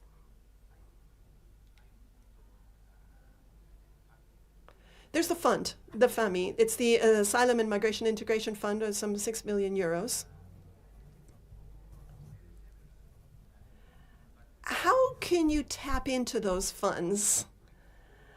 You're looking a bit dubious here, but how does one go about actually benefiting from that funding that's available? Well, actually, right now, we've been holding meetings with the ministry, and we've been requesting those funds so that we can actually get more, because we need to create solid reception structures. And it can't just all come from the Canary Islands, although we're, of course, also looking at what sort of European funds that can be provided for the investment, for reception facilities, and anything to offer a more stable solution for the facilities that we have in place. And this is really all in the growing. So this would be funding for setting up new reception centers, new facilities. What would it look like exactly if you got more EU funds? Yes, well, mainly it'd be about setting up centers. That's what we need the money for. But that won't solve everything. Money is not going to solve all our problems. We don't have the services in the Canary Islands in order to deal with everybody who comes. Even if we were to create the largest possible network, we would still need help from our friends on the mainland, because we do not have the accommodation. We can't provide for their health care, their education for all of them. We need to be able to ensure all of these rights. And for that, they need to be distributed and welcomed in other autonomous communities, not just in the Canary Islands. Thank you. Let me turn now to Razan. Una asociación que acompaña a los pedidos de asilo y los refugiados. Entonces, quería que me hablas un poco de tu asociación CUD1. I'd like you to talk to us about CUD1, which means moderation in my language. I am Syrian, but Spanish at the same time. What we do at our association is not providing services. We are an organization that is sustained by volunteers. Even myself, sometimes I work as a volunteer. And usually we are being assisted by migrants coming from different backgrounds with different life experiences. And what we're trying to do is not to provide services, because there's SEAR and many other organizations that do that with the support of the state. So we create spaces. So we contacted diaspora, and it was mentioned before, and I had never heard about this concept, which is using the migrant communities established here for a long time to accompany those people, those incoming, not only about people in the Canaries or in Catalonia, but also get in these spaces through the communities that have been here for a long time. So we put them in contact with different local communities, and we create spaces for everyone.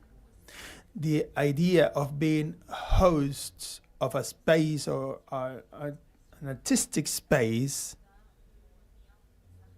sends a very powerful message to everyone, because we are here, but we are not always users or beneficiaries. That's usually the name we usually get. We can be hosts. We can take an active role. We can add value from the artistic or cultural point of view, or even from the civic point of view. We encourage the civic and public participation of refugees. We cannot vote, but we can have another types of active participation. So we try to create those spaces where people can be regarded as hosts of those narratives and spaces. They are not kids. They are at the same level. And this work is as important as welcoming and receiving and treating migrants, because this changes the migrants' narrative not only towards ourselves, but also with the others. In terms of integration policies and in political terms, speak about the capacities to be hosted of the different individuals. Now, you work with this integration. What's the spirit of Spanish people with regard to migration? What's their feeling about it? How are they involved? In my experience, I'm quite sure there are some statistics supporting this. So the most positive aspect is the narrative, the attitude. But many rural regions don't get, maybe this is not the case of the Canary Islands, but in the empty spaces in the in mainland Spain, they have a more negative perspective towards migrants. So what I see, and I work and live in Barcelona, it's a very diverse city where interculturality is promoted. And the locals' attitude is more open if compared to that in other places. This can also be applied to other European countries. In Spain, we can experience a more positive attitude if compared to other European countries, and this is maybe linked to the very long history of hosting migrants in this country. The rise of parties like Vox, do you have the feeling that this type of discourse is permeating the citizens' minds? Yes, they always do. Migration, of course, is always instrumentalized. And the most important point here is the fear towards the future and the idea that the resources are limited. They work very much with the idea that if we give more to migrants, you will get less for yourself.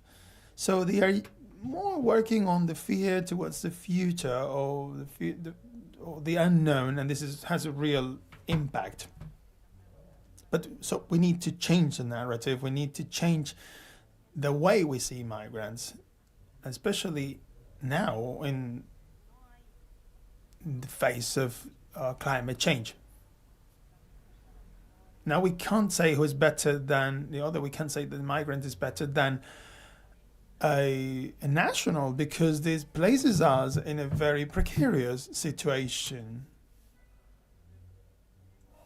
So I think we have to take a different look. We have to face the future together as a cohesive and diverse and intercultural community.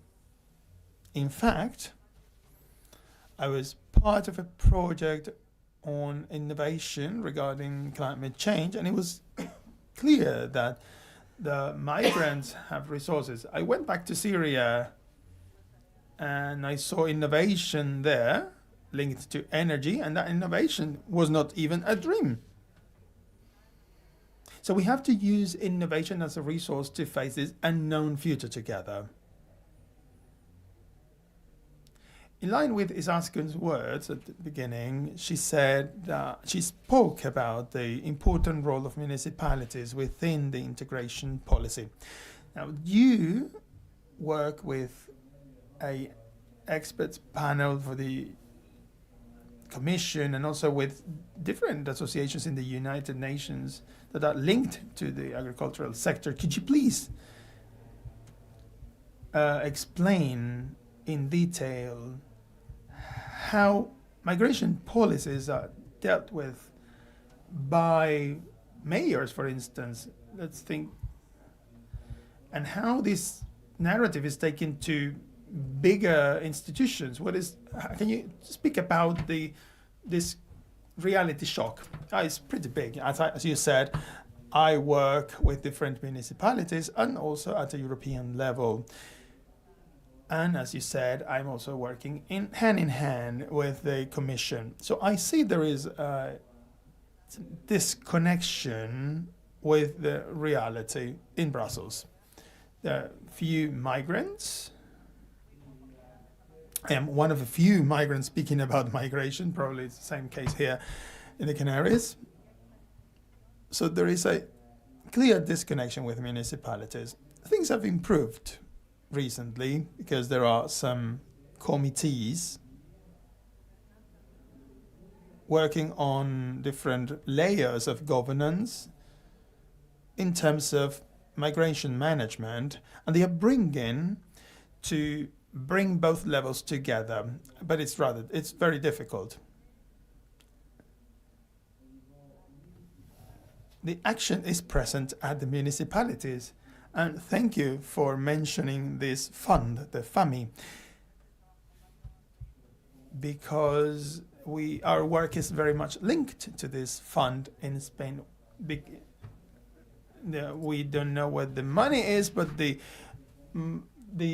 Asylum, Migration and Integration Fund, the AMIF, at the local level, at the national level, are not working.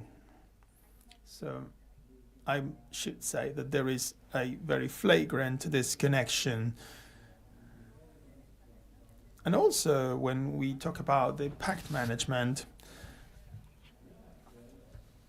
I think it will be greater. The Pact itself means it's a challenge. And the greater challenge will be implementing it at a local or municipal level. Now, so where's the money? Well, I don't know. I'm researching. Some people know, but not us. So we need to understand where that money is. So before we move on, there's a last question about now that you work at the European and global level. We have some questions about the unification of migration policies and these allocation of migrants, because it's a European problem. It's based on international conventions in the Treaty of Lisbon and the Convention of Geneva. So what are the efforts that we have to carry out as countries to reach a common point at the European level and maybe then take a leap to a global sphere? So we need to share the same arguments, the same register. What do you think is necessary at this program? This is a very difficult and big question. I need help for that. I think, and I am also a part of the consulting forum with the Asylum Agency that are working with Frontex. Maybe they are not aware of that, but they do work with Frontex. It is a very interesting and ambitious idea. If we don't tackle this very cautiously, this will certainly dehumanize the people and register. We need to have a direct involvement and engagement of the civil society.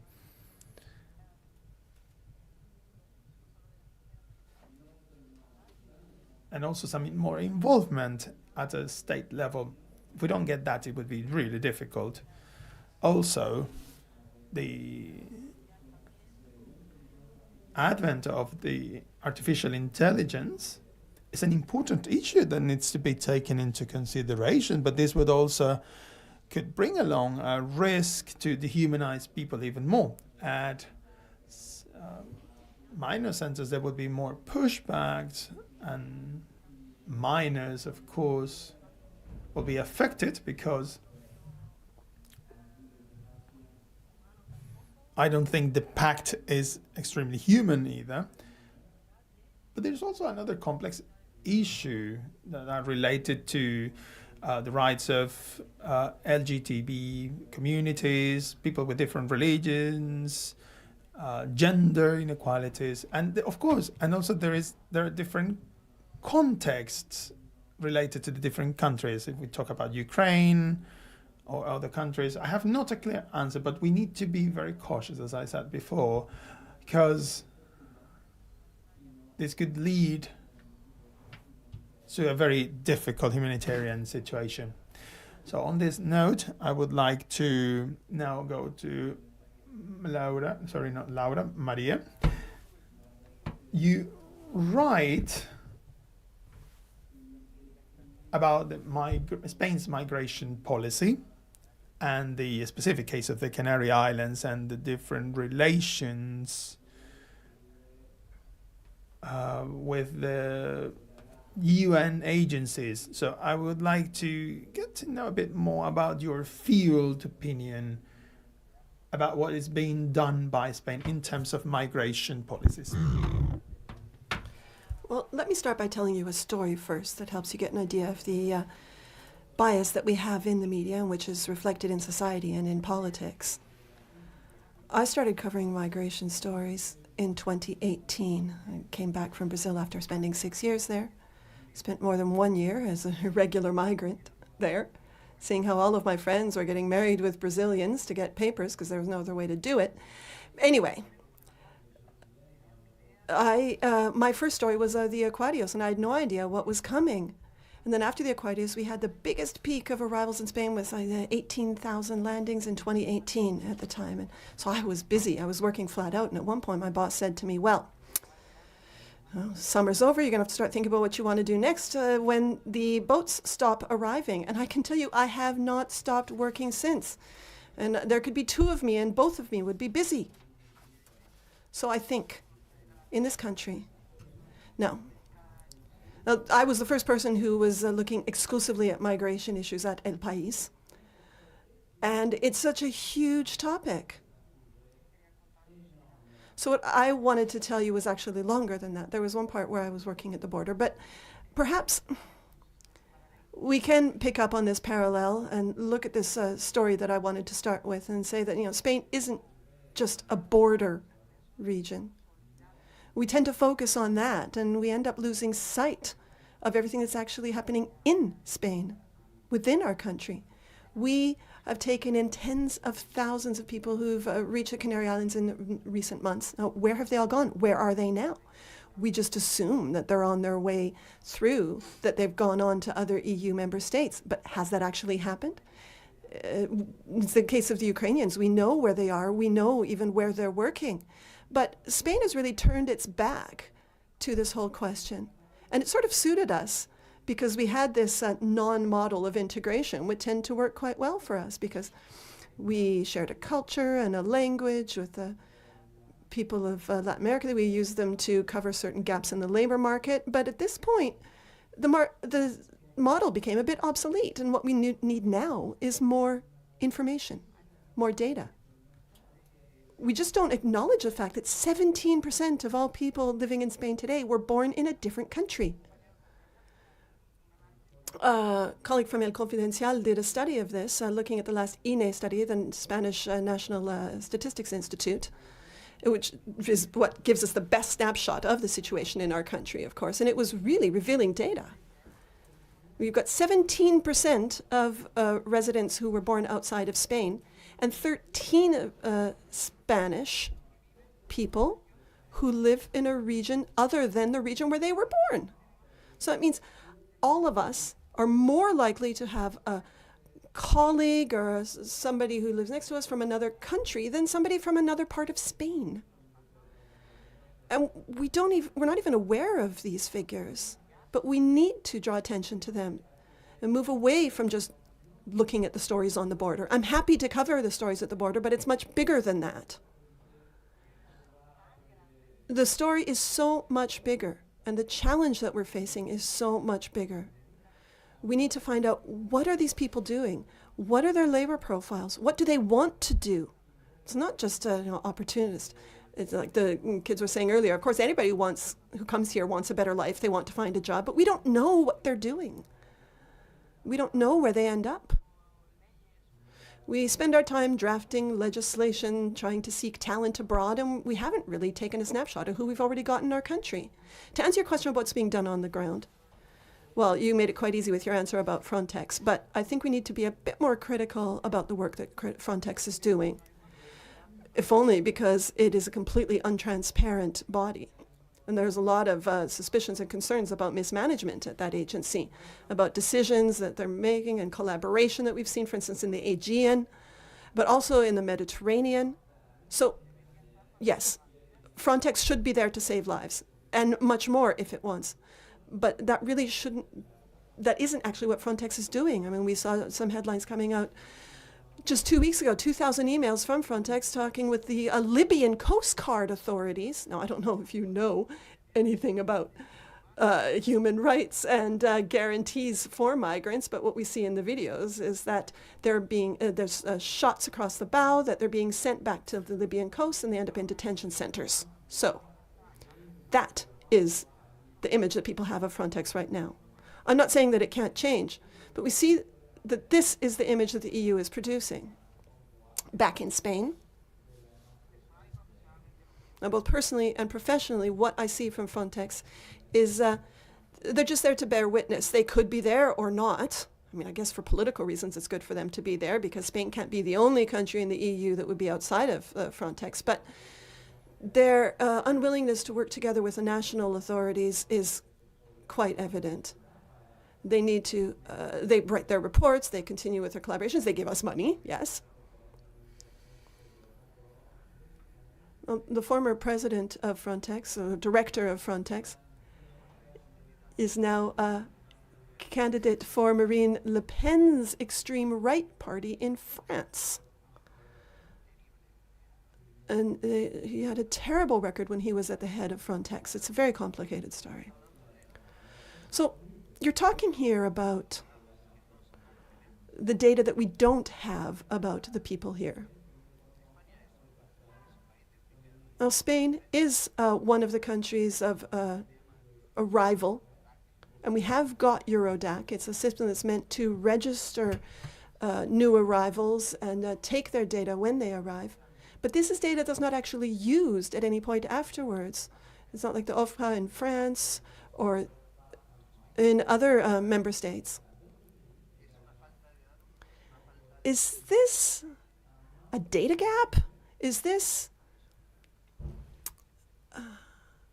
a failing that we're seeing when it comes to the registration process? Because it goes from Eurodac, which is a European system, to a different national system, and then back again. And when they cross borders, you can lose track of them, you lose their data. So is it perhaps the tools that are faulty?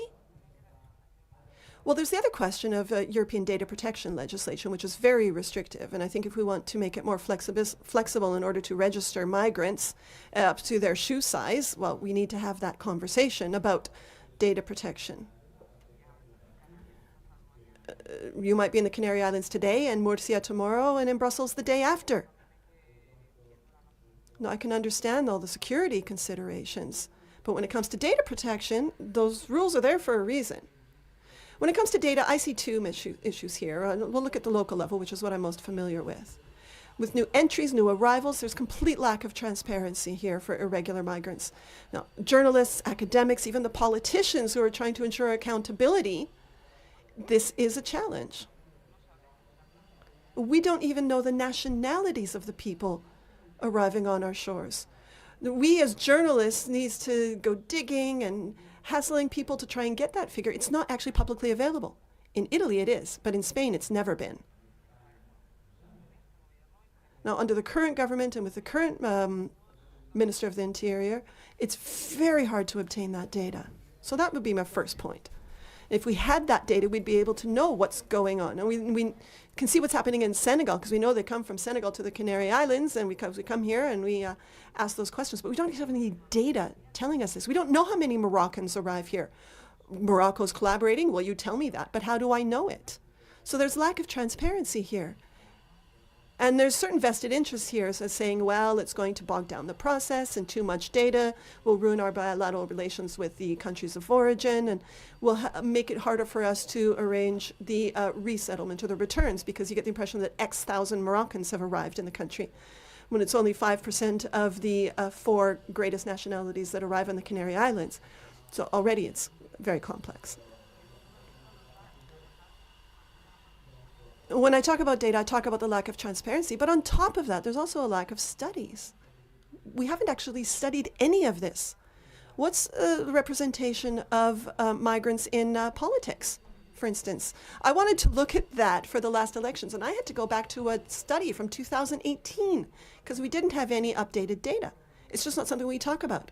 Looking at migrants in the parliament, in the administration. Is there a study somewhere that tells us of those 17% of foreign residents, how many are involved in local administrations? How many do you have in the Canary Islands government? How many do you have working in your government? Do you know that? Yeah, well, I know a few. I know them, but there's no number for it. I've asked some of the autonomous communities, and they tell me 0.01%. What about schooling? We have the most diverse schools in terms of language and culture. Do we have teachers who are able to deal with that? Do we have the resources available for that? Of course, it's going to cost more money. And we say, oh, it's so hard. And they come and they lower the teaching level. But that's an effort that has to be made at the societal level. Now, we can't just sit here and say that we're going to stop migration and put our effort into that. In Spain, we can't forget that we're not just talking about the people coming in boats. People also come by plane. And this is a form of migration that Spain has that other EU member states don't have. So Spain addressed this in the negotiations of the Migration Pact.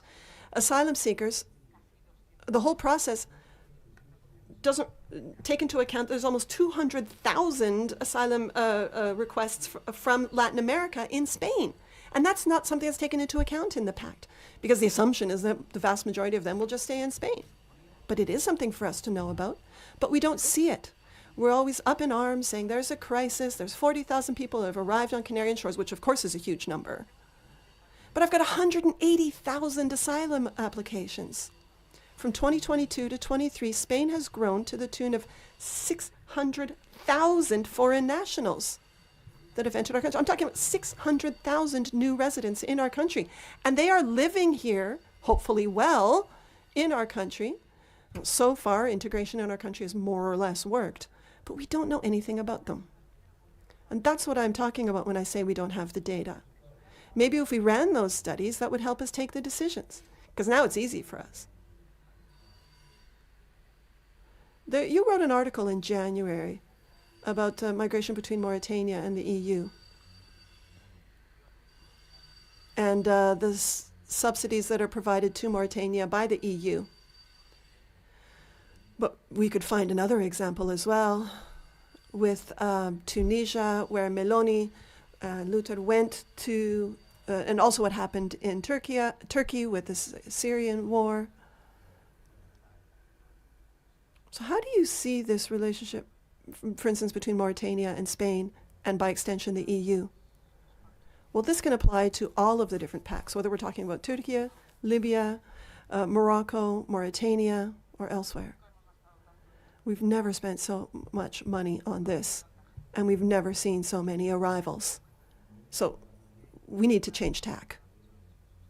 We've seen this in your opening speeches. We really need to change tack and really tackle this at the root of the migration. And this isn't tackling the realities of migration. These are funds. With respect to how it's spent, well, that's questionable. As to what the funds are used for, well, that's questionable. We know that in some cases we're talking about countries where they don't even hide the fact that they violate human rights. We all know what happens in Libya and what they do with the migrants. So it's absolutely incredible to see just how much the EU has normalized this. And we're not just talking about refugees that are coming from Ukraine or coming on the boats. It's been completely normalized. But everything that they have to get through even before they reach the boats. Now, on Mauritania, well, Spain was the one that came out saying they would be the first to start with relations with the countries of origin. With the initial boat crisis on the Canary Islands, this was under Zapatero at the time, they all said, we're going to go to Africa and talk to our interlocutors. Well, we're applying the same strategy now. You would think at some point it would show some results. But all of the problems that are causing these people to leave their homes are still there. And this is being even used as a form of blackmail for these countries.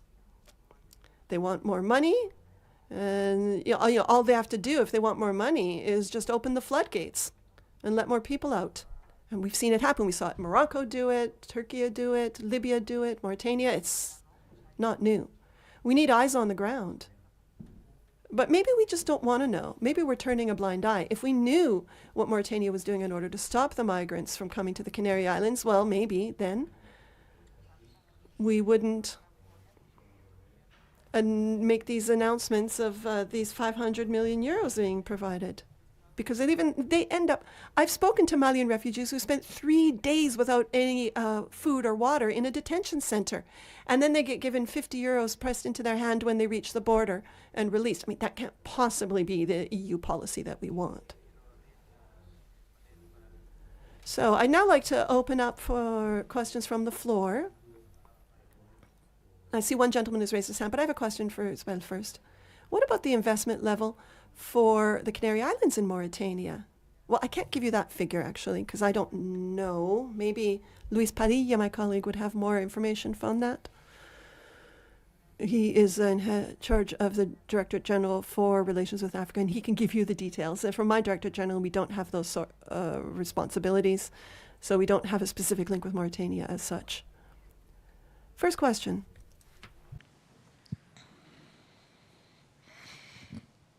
Hola, buenos días. Gracias. Good morning. Thank you, Maria, Raza, and Elizabeth. First of all, I would like to share with you the fact that the moderator hasn't mentioned the Migration Pact. And the title of these speeches are within the framework of this new Migration Pact. So I am worried that in this first panel that is called Asylum and Migration from the perspective of the hosting communities, we're not referring at all to what is coming next, because we need to recognize what is coming up with this new pact. And I would like to highlight two aspects. I don't know if any of you could give me an answer to this. Understanding the borders as spaces where legality is not applied, considering it some kind of a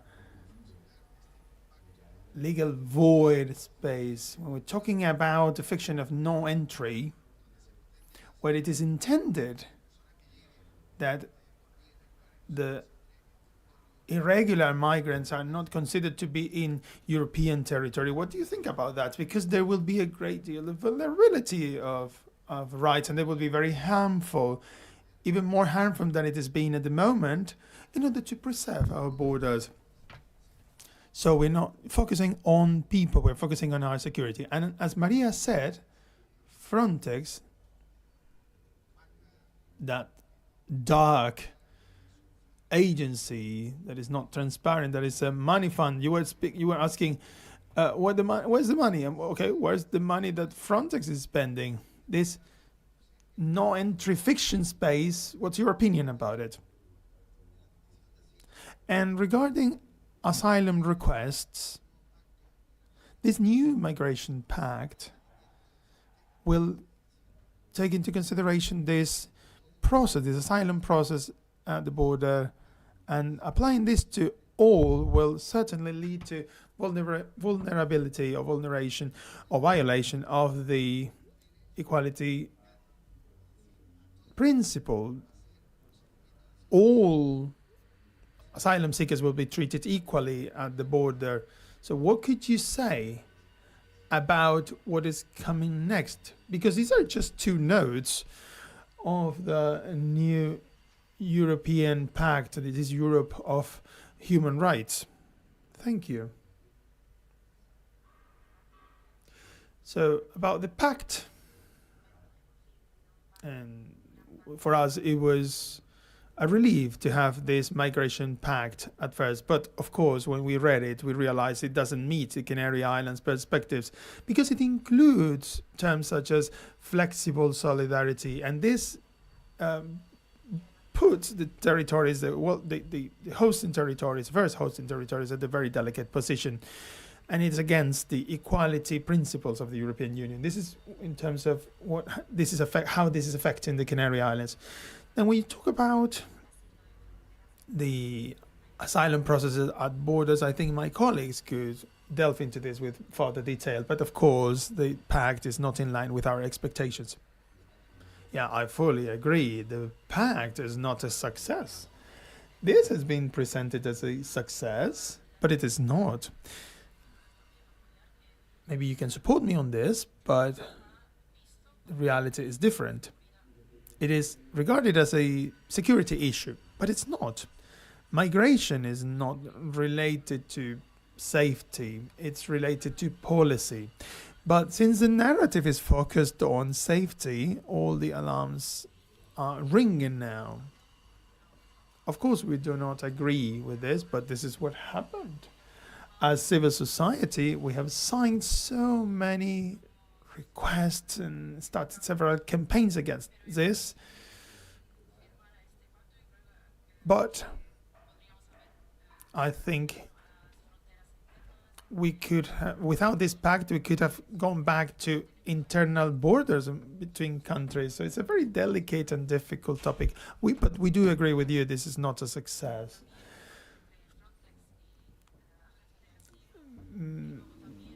Also in our work with Frontex and the Asylum Agency, and also the Agency of Fundamental Rights, and it is their work to keep human rights in these so-called detention centers. We know they are working on this because it's included in their agendas, but the requirements are not met. But if we find a way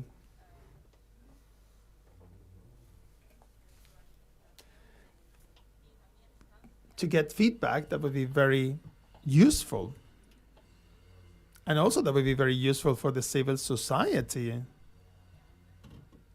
in order to understand what is happening at the borders and to cover the gap.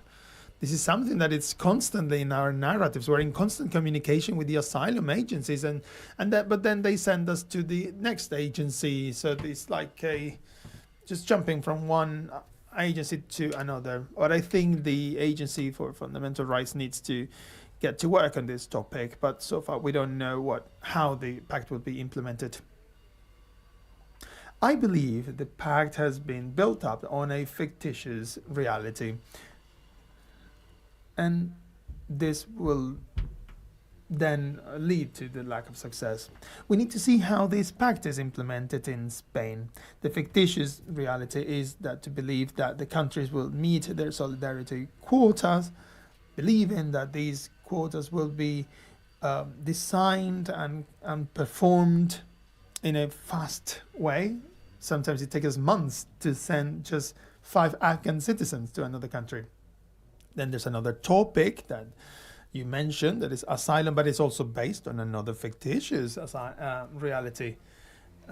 You ask migrants to request their asylum, and then we promise that we will analyze that very quickly, and if it is not tackled quickly, then you will be sent back to your country. But we don't have a return policy, so how are we going to do that? Then we're sending back to the countries, but the countries will not accept them. So I think I am pessimistic and optimistic at the same time, because I think we will not see a very clear application of the pact as it is expected by those who drafted the pact. Of course, I'm not much into the legal sphere, but this is something that has caught our eye, because maybe one of the ideas is to have a boat, a ship at the port, and then people can stay there while we are processing the asylum seeking requests. But then once more, we have no alternatives to avoid people or stop people from getting on boats arriving to our coasts. So we need more solid legislation that could help us from the embassies. But then when they jump over our fences or they jump over our borders, we believe that they are just savages, but they had no options. Then we will be joined by Fabian Keller, who is in charge, who represents the Renew group and is in charge of, will be in charge of explaining the whole pact, and she will be also bringing the specific data, so it will be more focused on the European sphere.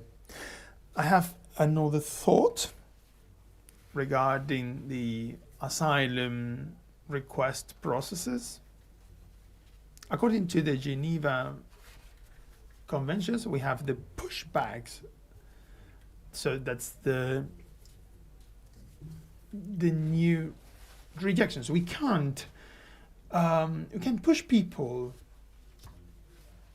So we don't know, or we can't know, if the request is valid until we analyze the case. So if we are going to deal with asylum at the border, we are not taking into consideration the intelligence work that is carried out by the different agencies. This is a very high quality work that is carried out by these institutions, so we need this time to analyze each specific case. So it's true, the asylum requests are not being taken seriously to date, but we need to take into consideration the high percentage of cases that finally end up becoming refugees, up to 40% in the case of France. So this is something that needs to be taken into consideration. I just want to add up that the pact needs to be executed in parallel with the search for safe legal paths to guarantee that migrants reach our countries without problems.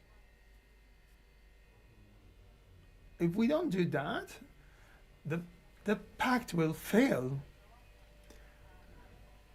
But if we work to try to find safe and legal paths that could be useful for migrants, then we'll be successful.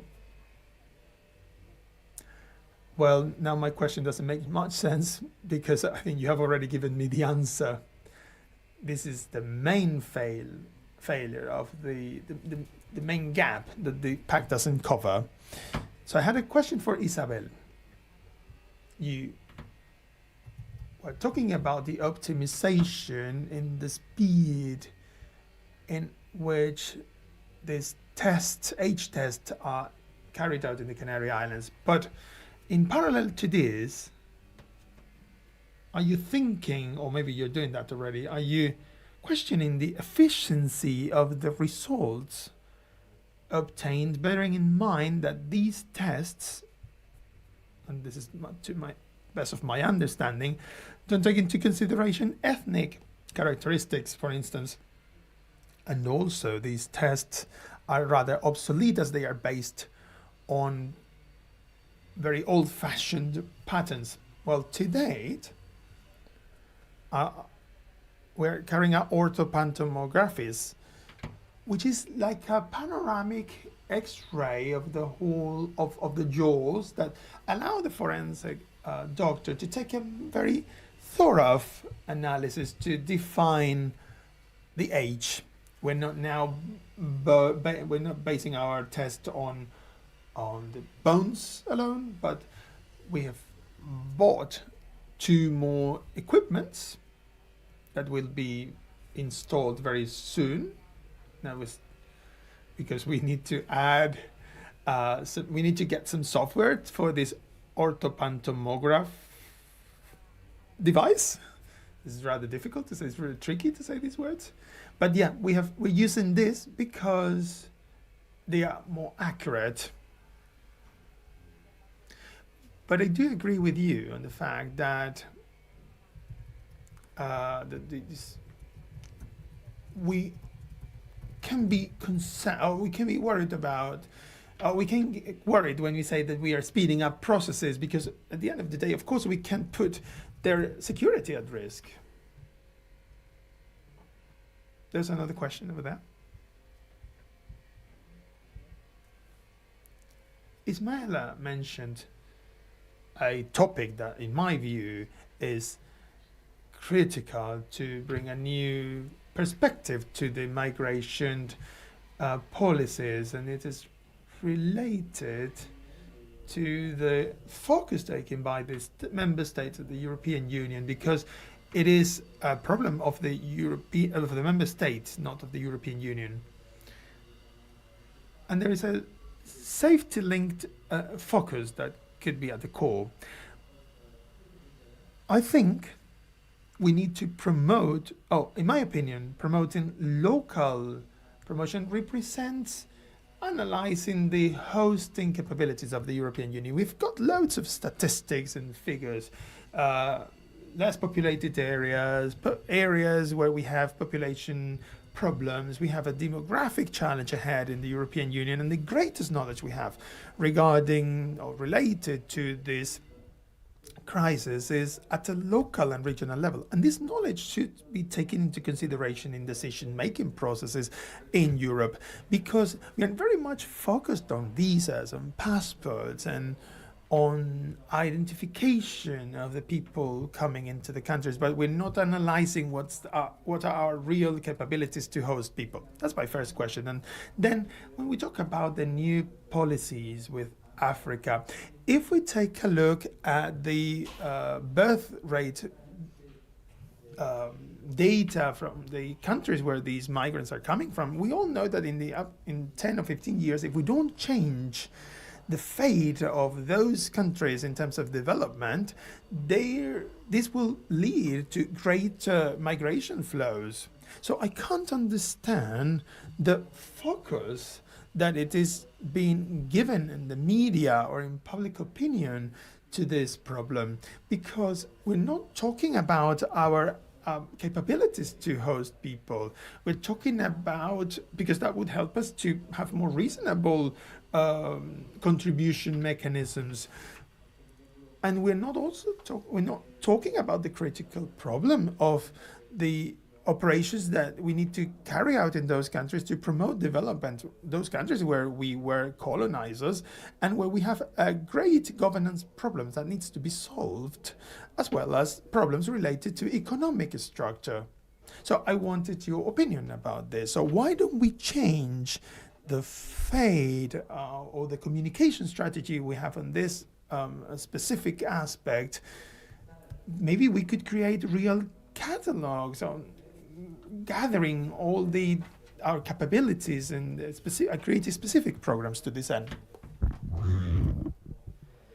Well, I think you already made my point for me, but that was the point I was trying to make in my comments, that we need to change the perspective with which we are communicating information, not just with lists of reception centers, but also looking at the labor force. And all of this, of course, ties in with the story that we tell about migrants and migration. We have to stop linking them to the whole question of reception. Not all migrants need our condescension, our support, and our subsidies. The other day, I was together with a number of different journalists on a panel talking about diversity. And we were asked, and I can ask this question here, give me 3 names of entrepreneurs or famous people who have a migrant background here in Spain. And we drew a blank, most of us. Well, whose fault is that? Well, I will blame myself as part of the media, because we as the media have a large part in the blame because we influence the public debate. But it's not just about, listing a reception situation. We could have all sorts of lists. We could talk about migrants in schools. Well, the state hasn't integrated the communities or the local authorities as they should have. They've done some things very well under Escrivá. But this in particular is not something that was done, getting the autonomous communities and the town councils on board. And it can be very hard to ask for people to be proactive and to take in new migrants when what you're being inundated with stories in the media that everything is a problem. Because we only ever talk about migration as a problem. And here I include myself very often. And when it comes to Africa, if we have a shared responsibility in Africa, well, that's something I think is covered, but there's always going to be gaps because we don't have that perspective that we need. It really goes very much beyond what we see in the news. I will write stories and the editorials in my same newspaper will say something else. But we don't have the information we need. I think we ourselves are not really cognizant of our past in Africa and what we gain from our policies in Africa and the presence of the European Union in Africa. So we could send millions to Mauritania, but at the same time we're expropriating 2 billion. And I'm sure that things will continue like that. And it's even apart from the whole economic question, what about the lack of security in the Sahel? We continue to be unaware of the potential short-term ramifications of this. If I could just add one thing to that. Not all refugees or migrants need to be received in the way that we, in the structures that we're creating for them. You made that point. Now, the services are designed in such a way that they actually end up isolating the refugees and the asylum seekers. They are isolated, they're set apart in their reception centers. Now we, for instance, we're migrants and we are, amongst ourselves, we have a lot to offer. We have got entrepreneurs, people who've started their own businesses, people who can offer jobs. But the reception services don't work with us. Because they have their own sources. They see us as users, not as providers. We are numbers of users and beneficiaries who enter and leave the system. But there's no work to ensure cohesion. There's no sustainable plan for integration once they've left their reception center or exited the system. I think here that's a resource that's not being harnessed. Associations that are headed by refugees and migrants, and here I could look at my own association. We've been in Barcelona for years and we're not being used. We don't have access to the migrants and the asylum seekers. We could harness their social capital. We need this social capital and we could offer it. But we don't always have access to that because, and thank you for making that point, because we're treated in such a childish way. We're treated like children, dependents. We need to give you this and then you need to go out and fend for yourself. So this is an unharnessed opportunity. Also, it's a very homogeneous system. It's designed in such a way that, well, for instance, one aspect is that they learn the language. So, 80% of our asylum seekers are from Latin America. Well, they're users of the system. They're not considered to be people or individuals, and I can understand it's hard to customize a system to every individual, but you need to take into account the basics. Our Latin American migrants don't actually need most of these phases in the reception process. What they need is to get their papers sooner to facilitate work. So there's a certain inertia built into the system, and it's set up in such a way, and then it's inherited. And like I said, we have so many resources within our own community, and they're not being harnessed properly. Let me just add 2 points here with respect to reception capacity. It really is very much a question of storytelling, of what's being said. But why don't we give spaces to listen to what people are telling us? If you look at the numbers of the countries that have got the greatest proportion of foreign nationals, those are, for instance, the Nordic countries, Sweden and such. It's not France or Spain.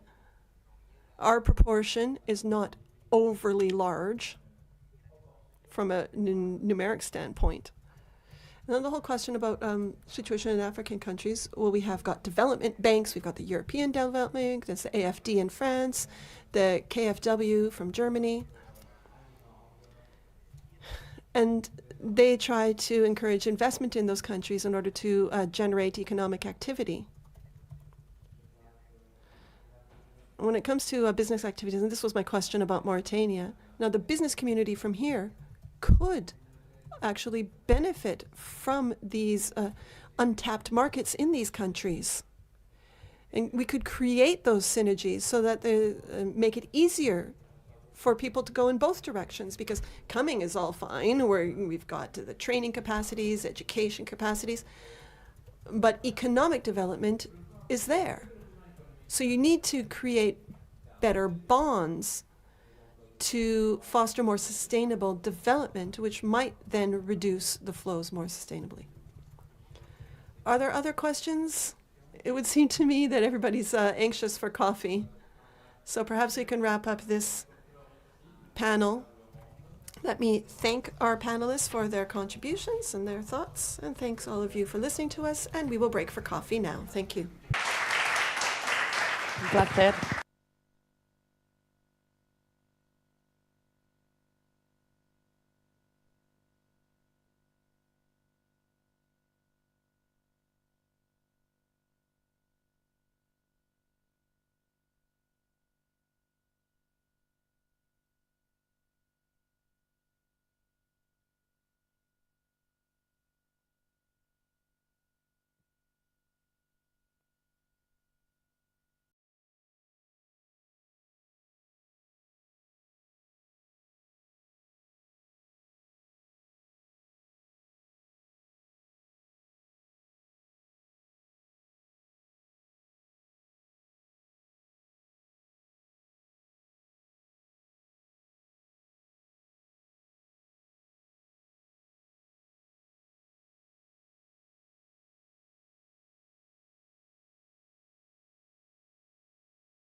Por favor, la próxima mesa redonda se encontrará en varios idiomas, entonces, Please, traducción para el... We'll be getting back to work.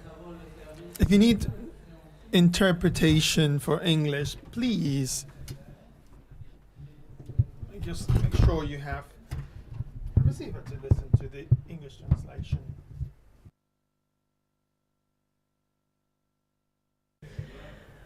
This is just to confirm that the next session will be held in 3 languages, so please take a headset if you need interpretation from English or French.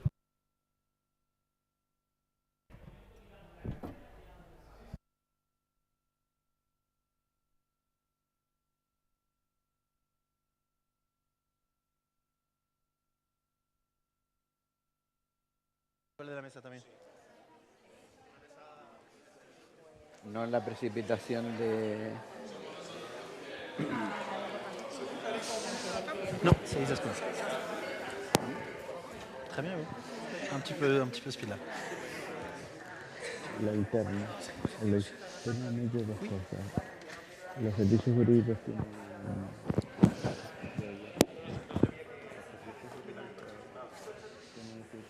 Okay, so I'm going to sit the... Pardon.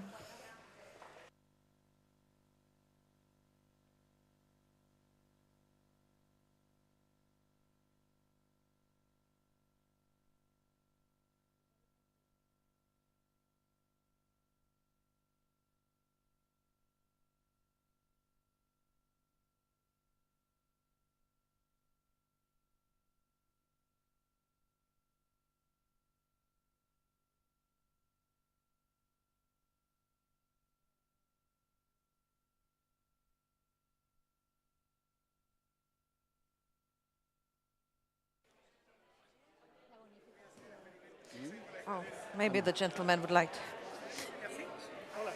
Hola. Hola.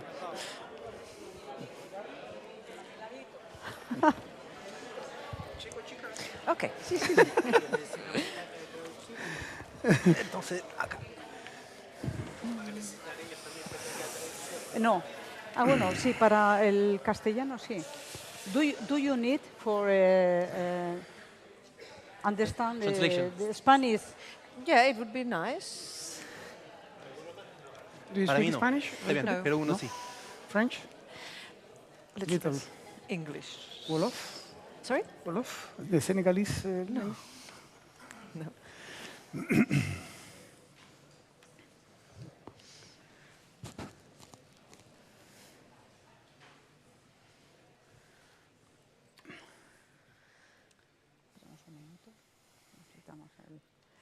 Buenos días. Welcome back. We're going to continue with this very intensive, very interesting day of events. Now, the next thing we're going to do is watch 2 video recorded messages. One is from Max Orville. He is a member of the parliamentary delegation to Africa. He is a member of the European Parliament. And he is from one of the outermost regions. He's from Martinique. So he's an ally in our work to promote the considerations of outermost regions. So if the video is queued up and ready to go, I think we can watch it now.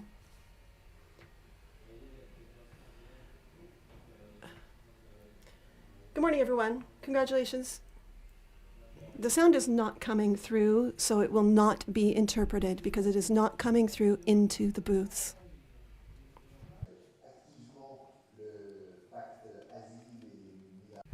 The interpreters apologize, but the sound is not being fed through to the booths, so we will not be able to interpret this video.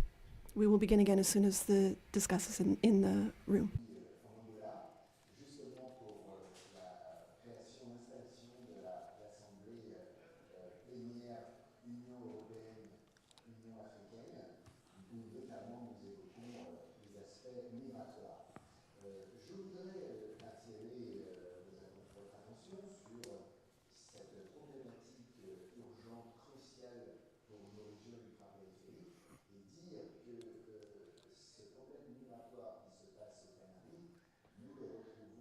Également dans nos régions ultra-périphériques. The sound has returned. Let me give two examples of concerns of the outermost regions. There's the example of French Guiana, which since 2022 has been experiencing a veritable explosion in migration flows with Haitian, Syrian, or Afghan nationals. For Haitians, it's easy to understand where that stems from, given the political situation in Haiti. And the most recent headlines are coming from Mayotte. In Mayotte, we are seeing a veritable migratory explosion that is proving difficult to control. And it is leading to difficulties amongst the population of Mayotte because there are so many of them compared to the local population. For us, the only answer must be in the form of a European response through this Asylum and Migration Pact that we've been waiting very long for, that we've been hoping for, and which has got an asylum component that should hopefully make it possible for us to be much more effective and to allow true integration of these new nationals, to allow them to benefit from the right of asylum, but also to ensure the necessary return to their country where appropriate, to make it possible to return nationals who do not meet the conditions for asylum and at the same time secure the borders. This would seem to me to be essential because in these territories, these outermost regions, which are essentially outposts of the European Union, human tragedies are being played out every day. People are crossing the ocean not for the enjoyment of it, because they need to. We are humanists. Humanists' values underpin the European project, so we have a human duty. But we cannot, as a former French politician said, accept all of the misery in the world, but we must act with dignity and in accordance with European law. And another important point to consider when it comes to the overseas territories affected by the migratory flows, they must react as the Europeans that they are, but also as overseas territories. And what is happening in some of these territories cannot be compared to what's happening in others. They're not all the same. So what these outermost regions would like is for their specific nature to be taken into account, and for the European to be able to take into account the outermost regions in their policies. This is absolutely essential because otherwise they will feel like they're being abandoned. So once again, the Asylum and Migration Pact is a pact that would seem to us is well balanced, it respects the values of the European Union, and it respects the rights of individuals. But we need to ensure that the outermost regions and local elected representatives are involved in the decision-making process at the EU level, so they do not feel that they're being left out. So these are just some of the ideas that I wanted to share with you today. And I wish you all the best with your event and good deliberations. Thank you. Thank you very much. Thank you, Max. We'll now be hearing a video from the Basque representative for equality and social policy on the question of migration. Egunon. Now, the first thing I'd like to say from the Basque Country is congratulations for organizing this event in Las Palmas de Gran Canaria in order to deal with the new European Migration Pact. Fernando Clavijo, President of the Canary Islands, Sandro Gossi, Secretary General of the European Democratic Party, and members of the European Parliament, Fabienne Keller and Izaskun Bilbao. To all of you who are participating in the event today, I would have loved to have joined you there, but we are wrapping up our legislature and on the verge of starting a new electoral process. Today you will be debating about the future of integration policies for newcomers to Europe. The Basque Country is not starting from scratch when it comes to implementing migratory policies. We've spent over 20 years building, together with other Basque administrations, tertiary sector entities, and associations for foreign nationals, what we call the Basque Welcome Model. This model consists of welcoming, integrating, and protecting people, is with consideration for three fundamental principles. One, the principle of equality and non-discrimination, which means ensuring equal rights and obligations for the immigrant and native population. Two, the principle of citizenship, which means recognition for full civic, social, economic, cultural, and political participation of immigrant citizens. And three, the principle of interculturality as a mechanism for interaction between people of different origins and cultures, under a framework of respect for cultural diversity. So our model the Basque Welcome Model includes a set of resources that we've created here in the Basque Country to complement and complete the governmental reception system that is currently under strain. We offer spaces for participation, public services, tailor-made programs, and lines of action aimed at the population of foreign nationals to guarantee individualized care, but in particular to guarantee integration of foreign nationals who come to the Basque Country. Euskadi is working to build a Basque welcome model to ensure that we can incorporate the entire range of public integration policy around the following axes. 1, the concept of integration as a bidirectional process with mutual adaptation. 2, the conviction that the responsibility for integration and management of the integration process must be shared by different administrations, social partners, and this includes the immigrants themselves as well as society as a whole. 3, the need to adopt a comprehensive focus, both for immigration policies and for integration policies. And while we're on the topic of integration policies, we need to ensure that they're aimed at all citizens, both foreign nationals and local populations. And public actions must aim to promote and guarantee standardized access for immigrant population to public and private services in general. Finally, we need to ensure that all of these matters are dealt with in a cross-cutting fashion, because without cross-cutting cooperation, we cannot ensure true integration of the immigrant population. Our public migration policies cannot simply stick to designing administrative procedures and housing resources.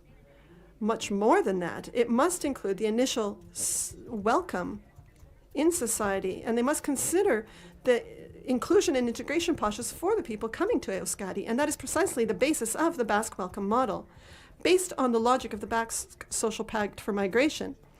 Basically, the idea that we need to offer what we would like to receive. We aim to contribute to greater well-being, greater degrees of inclusion and participation for the people who reach Euskadi from elsewhere.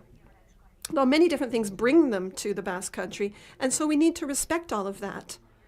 Our aim is to strengthen the Basque Welcome Model to continue to build a Basque society that is more diverse, fairer, and more cohesive, which means a more diverse, fair, and cohesive Europe overall. All of us who live together should be allowed to enjoy the same opportunities, the same rights, and the same obligations. I truly, truly believe that all of the peoples and nations of Europe must subscribe to this belief. A lot remains to be done. Eskerrik asko. Thank you very much. Bueno, después de haber escuchado. So, having heard the two video contributions from our two colleagues and the different perspectives that they've expressed, let me just say, as a Basque myself, I'm very proud to see what the Basque Country is being done and the angle that it's taking in the whole question of migration. I'd now like to start our next panel discussion, which a very interesting topic, facing reality, the new reality of migrations and the global response in the European Union. We'll be starting here with another video from the Member of European Parliament, Fabienne Keller. She initially planned to be with us, but her European obligations prevented her from doing so. So she sent us her comments in the form of a video. She was actually one of the rapporteurs for one of the dossiers on migration, and so she'll be explaining to us what it means what will mean to adopt the new Migration Pact. Dries Ascoon, Sandro, Ms. Königsmark, Mr. Padilla. First of all, let me apologize for not being able to have joined you in the Canary Islands today. These are islands that I know very well. I was there just 2 years ago.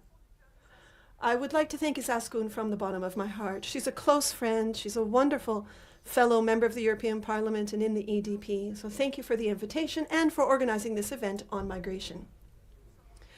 We're currently surrounded by headlines, and this is a very topical subject because we've just recently voted on the texts of the Asylum and Migration Pact in the Committee on Civil Liberties just last week. Now, you know very well that the issue of migration in the Canary Islands is an important topic. I visited the Canaries in February 2021 at the invitation of Juan Fernando López Aguilar, who was the president of the Civil Liberties Committee. And I made several field visits, camp visits, and met with a number of stakeholders. I wanted to see what the situation was like on the ground following the arrival of so many migrants from Western Africa. And I was able to testify to the decisive role that the Canary Islands are playing in welcoming asylum seekers. Now, this is a port of first entry, as they call them, and this territory is making a real effort to step up to the challenge, which I would like to commend. I would now like to turn to the new Asylum and Migration Pact. After 3.5 years of work, we've succeeded in reforming the European asylum and migration policy. And that is the new Asylum and Migration Pact. The main aims of this pact are, first, to ensure solidarity between member states. This will mean a number of specific changes for the Canary Islands. There will be a new solidarity mechanism, a mandatory solidarity mechanisms to help states that are facing migratory pressures, such as Spain. There will be a mechanism for the relocation of asylum seekers who have been disembarked following a rescue at sea. Finally, there will be a strengthening of the missions and the agencies and the resources at the EU level with which you are very familiar. In the Canary Islands, there's the European Asylum Agency, there's Frontex, and there's Europol when it comes to fighting the human traffickers. And that brings us to the second aim, that is to fight against the irregular migration flows and the migrant smugglers.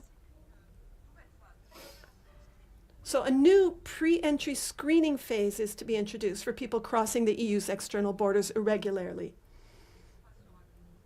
This phase will consist of a filtering or a screening. It will consist of identifying the individuals, taking their fingerprints, running security tests, and health checks as well. For applicants who are clearly not eligible for asylum, there will be a procedure at the border, but within European territory. But it will be a transit zone, a non-entry zone, for those who have very little prospects of obtaining refugee status. The third aim of the pact is to strengthen the European return and readmission system. Today, only about 20% of people whose asylum applications are rejected are actually returned to a third country, and that is one of the main weaknesses of the EU's current asylum and migration policy. The pact provides for two measures to address this. One, there will be a new European coordinator on return. The coordinator was appointed 18 months ago, and her work will be key here. And two, there will be the strengthening of the role of Frontex in supporting return operations. In conclusion, let me just remind you that this pact is due to be voted on in plenary in the weeks to come. So our next challenge, what lies ahead for us, will be the proper implementation of this pact. And the Canary Islands will have a key role to play here. Europe must provide unwavering support to all ports of first entry. Spain is on the front lines here, and the Canaries is on the front lines within Spain. For this reason, I must say that the title that you've chosen for this panel, The New Reality of Migration, is particularly well chosen because migration is not a problem, it's a reality. And the Union must adapt to this new reality by adopting a genuinely European asylum policy. And that is what I am working towards under the Asylum and Migration Pact, together with all of my colleagues in the Renew Group, in particular with Izaskun and Sandro, who are with you there today. Let me conclude by wishing you all the best for this event. Hopefully it will offer a wealth of opportunities for exchange of views and debates in a positive and constructive dynamic, which will help you deal with this subject that is of so much concern to our fellow citizens. Thank you very much, and buenas tardes to you all.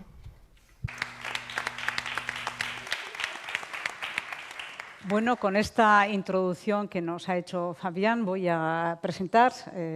I will now introduce the people sharing this panel with me. There's Linda Königsmark, who is a representative of CEN21. It's a Czech party that's member of the PDP, and we hope that she could be part of the next European Parliament. And Luis Padilla, as the General Director of Relations with Africa of the Canary Islands government, he knows Africa very well, and I would say he's an expert who will be sharing a very important point of view. And also Jean-Baptiste, who has had the honor to moderate the previous panel, and Mr. Barragan, who is the spokesman of the Nationalist Canarian Group. As we heard before, if the new pact is valid or not for the new challenges we have ahead, and following Fabian's intervention, I would ask you to have a first reaction that maybe later could be further developed. So, Lenka, what's your first insight about this new pact? Sorry, I'll take that Yes. down. Well, first of all, Thank you very much. I would like to thank you for having me here. I feel honored and very, very proud here. And yes, we face a little bit different reality. And I think this is also one of the things that in the new immigration pact reflects, that we do not all share the same experiences, but above all, it is about the humanity, right? Because I come from a country where 2 years ago, actually tomorrow, it marks 2 years ago, a war came, not directly to the Czech Republic, but to our neighboring countries. And within, I think, 5 days, we had 400,000 people who fled into Prague and neighboring cities. And we were suddenly facing something that we did never expected to happen. And we did not know what to do at the very first moment. But when I also talked with Jean-Baptiste, and yeah, you could see that what happened immediately, because we thought, okay, hundreds and thousands of people are coming, what they need, right? They need to sleep, they need food, they need clothes, they need nappies, pills. So we created humanitarian collections. Some of them were sent to Ukraine, and some of them was used for the people who came. But what I have to say that, yeah, I believe that in this case, humanity won. Because there was, at that time, there was no discussion if, yes, no, we want them, we don't want them, or we keep them, whatever. It was just that, okay, it's the situation we need to help as humans. So the key in my eyes was a very quick reaction. And secondly, it was, then I will speak about it later on, it was the integration that happened very fast, I would say. So in my eyes, what I like, or what I heard today, is that, yes, and I heard it from many people saying here, it's about being, we are humanists. And I think this is what is the most important thing there. Thank you. Well, that's why we are EDP many times in the parliament, and within the Renew program, the new party, and includes, in many cases, we talk about the liberal group, but day after day I have to say that this group includes the Democratic Party, and Sandra's here. And humanism is at the very core of all our policies, and we are very proud of this. So I will ask Luis to share a brief introduction of this new pact. The relation with Africa has been questioned, as it was done in the previous panel, especially in the form of the agreements reached with Morocco or Mauritania. This new framework will help us to reorganize the whole scheme. Well, thank you. First of all, I would like to congratulate the EDP, and especially SER, for giving us the opportunity to share the stories told by the boys coming from the Gambia, Morocco, and Senegal. They are here to against what is currently being told on media. This is a topic that is really worrying to myself, and the reality of migrations, which is the title of the panel, and from the European Union, the first response is to believe that the Atlantic route and the situation, and given the situation of the Canary Islands, has rocketed. We have more than 160% of irregular immigrants compared to the previous year. The asylum request at the European level has also rocketed, as it was stated by Mrs. Keller. And also Elizabeth Santana mentioned that when she introduced the main axis of the pact. So the percentage representing the return rates are less than 10%.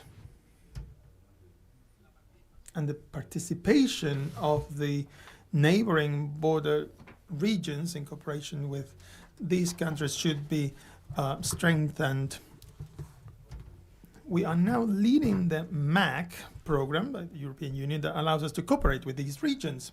But I see that to date, the response and the Valletta plan that was active at the moment, that included all lines, maybe in a stronger fashion, are now enhanced in this new pact. But this model should take into consideration the reality of the neighboring countries. And the reality is that in the 60s, during the independence of most of the countries, they only had 600 million people. Now we're talking about more than 2.5 billion inhabitants, with an average age of 19 in Africa and 40 in Europe. So there is a demographic challenge in Africa. The continent is growing up to 4% in the last year. And this continent includes a great deal of richness in terms of resources, but their growth is not growing at the pace that is required to guarantee the well-being of their inhabitants. In the case of Senegal, half of the population is under 19, and every year there are 250,000 youngsters getting into the labor market, and only 60,000 of them find a job, and most of the times in the informal labor market. So I would like to give you some highlights. But there is a classical model that, in my opinion, never worked,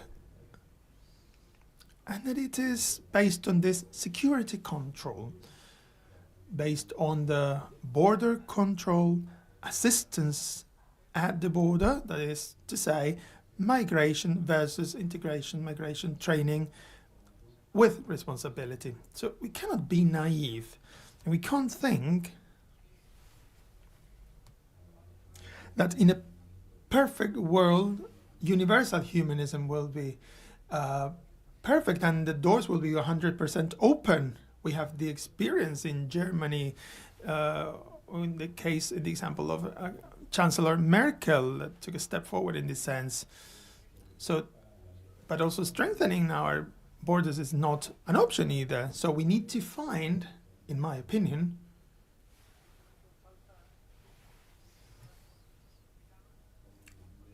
and according to Paul Collier, I think migration is a topic that has been heavily politicized and little studied.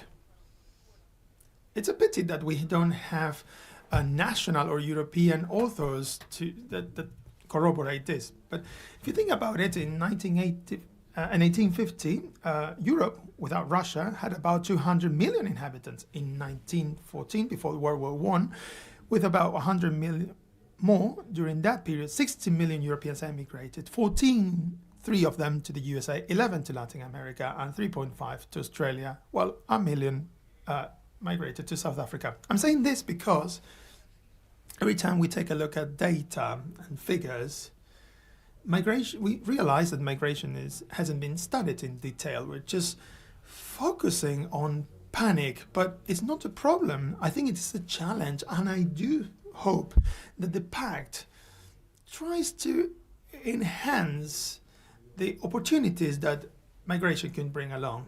Of course, we have to fight irregular migration, and I think the Pact will help us to do so. And in the last 10 years, we have received in Europe more than 200,000 irregular migrants in Europe. This is nothing. We can easily assume that. The author I mentioned before said that the scenario we need doesn't necessarily need to go through closing doors, as we're doing with Libya, for instance, or Turkey. We need to understand how many people can come. We need this labor force. An MP said before that it is an elderly house. Europe is an elderly house that is being taken care by caregivers coming from Africa. So the Canary Islands has a great deal of weaknesses. Of course, we are an outermost region. Our unemployment rates are very high compared to the Spanish and European average figures. But when they come here, they want to get a job here. There are organizations such as the United Nations that since the year 2000 make some prospects about the upcoming years, and they said that we need millions of people to keep our living standards.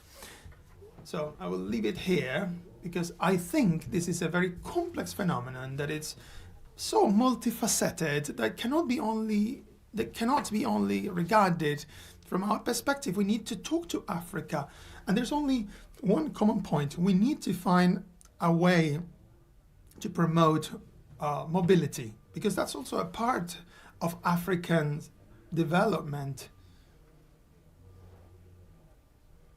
The dimension of the problem, it's sometimes dizzying even to myself, but I don't think it is huge and unbearable. So when we see the impact first line, as a bordering region, we see it every day. It is necessary to implement this principle of solidarity that the Spanish government has implemented in order to distribute the irregular migrants. But unfortunately, this hasn't been carried out for the case of minors. And as President Clavijo just mentioned, it wouldn't be also desirable to adopt this solidarity mechanism, this obligatory mechanism based on objective aspects among the different self-governing regions in Spain, which is a big problem in Spain. Le va a tocar ahora a Jean-Baptiste hacer una valoración de ese pacto migratorio. So yes, a challenge indeed. We heard in the panel that you were moderating that this isn't the pact necessarily that we need.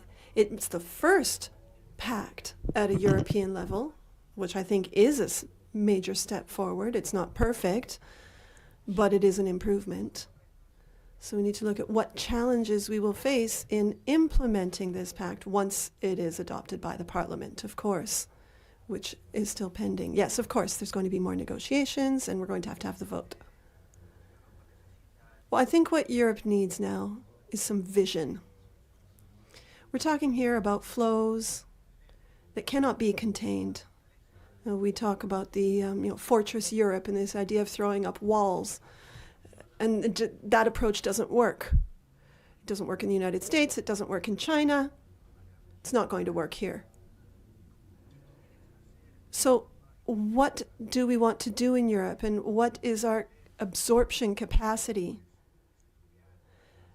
And what can we do in order to help our neighbors in Africa develop, but also our neighbors in Asia? Now, when it comes to our pact, the aim is to help train people here and then facilitate their return to their countries of origin, to foster development of the labor markets there. Now, as a French person, we've certainly lost influence in Africa. We've seen it in Mali, in Guinea, and in many other countries, that the Russian and the Chinese influence is growing. They're gaining a foothold. So now we are struggling to try and create our own influence.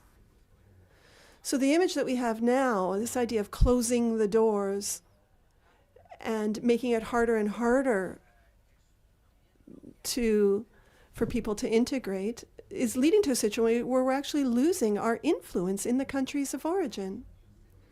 In France, until the 1970s, asylum seekers had a right to work. And it was only after the 70s that new policies were introduced of making it harder for them to access jobs and a strengthening of the labor laws. So we're basically asking people who are coming to our countries to integrate, but at the same time we're preventing them from working, which to my mind is the first and best way to integrate in any society. So it's not like we don't have a lot that needs to be done in our own countries. There's the whole green transition, which we need to work on. There is the transformation of the energy markets. So much work that needs to be done, and we need a labor force to support it. What about geothermal energy and all of the work that goes, if you have money to finance it, but there's no people to actually install the new energy sources. So what I sense here is a lack of vision, a lack of projects. What we need is a new deal of sorts that would allow us to ensure integration here, provide training here, and then facilitate their return. We don't want to have a brain drain where we're stealing all of the brains from these countries and using them as a labor force here. We want to have a qualified, young, skilled labor force, and they need to be able to help their own countries develop, because without that, we'll never come up with a solution. You could see it as a win-win situation, like a virtuous circle that we need to build, where somebody could arrive in Spain, and there would be a pact or a compact signed with them that we would commit to providing training to them, training that would be useful to them. And then as part of that, we could also include, for instance, academia. For instance, there are no student jobs in France. It's not really a thing. Young people who want to earn some money on the side while they're studying at university all end up working at McDonald's. So there's students of literature, the arts, and it really pains you to see that that's what they have to do. So you see people who are getting integrated, they come to our countries. How can we find a way to bring them together within the university context, within these places of learning, to help them learn our language, to integrate into our society, and then go back to their countries and help their countries develop with our influence and our connections. We also talked about developing contacts in the business sector, in the private sector. We, as an industrialized continent, have an interest in developing our companies' presence in those countries. They're huge in terms of potential labor force, potential consumption. They're huge potential new markets and sources of growth. So this is a virtuous circle that we need to try and build.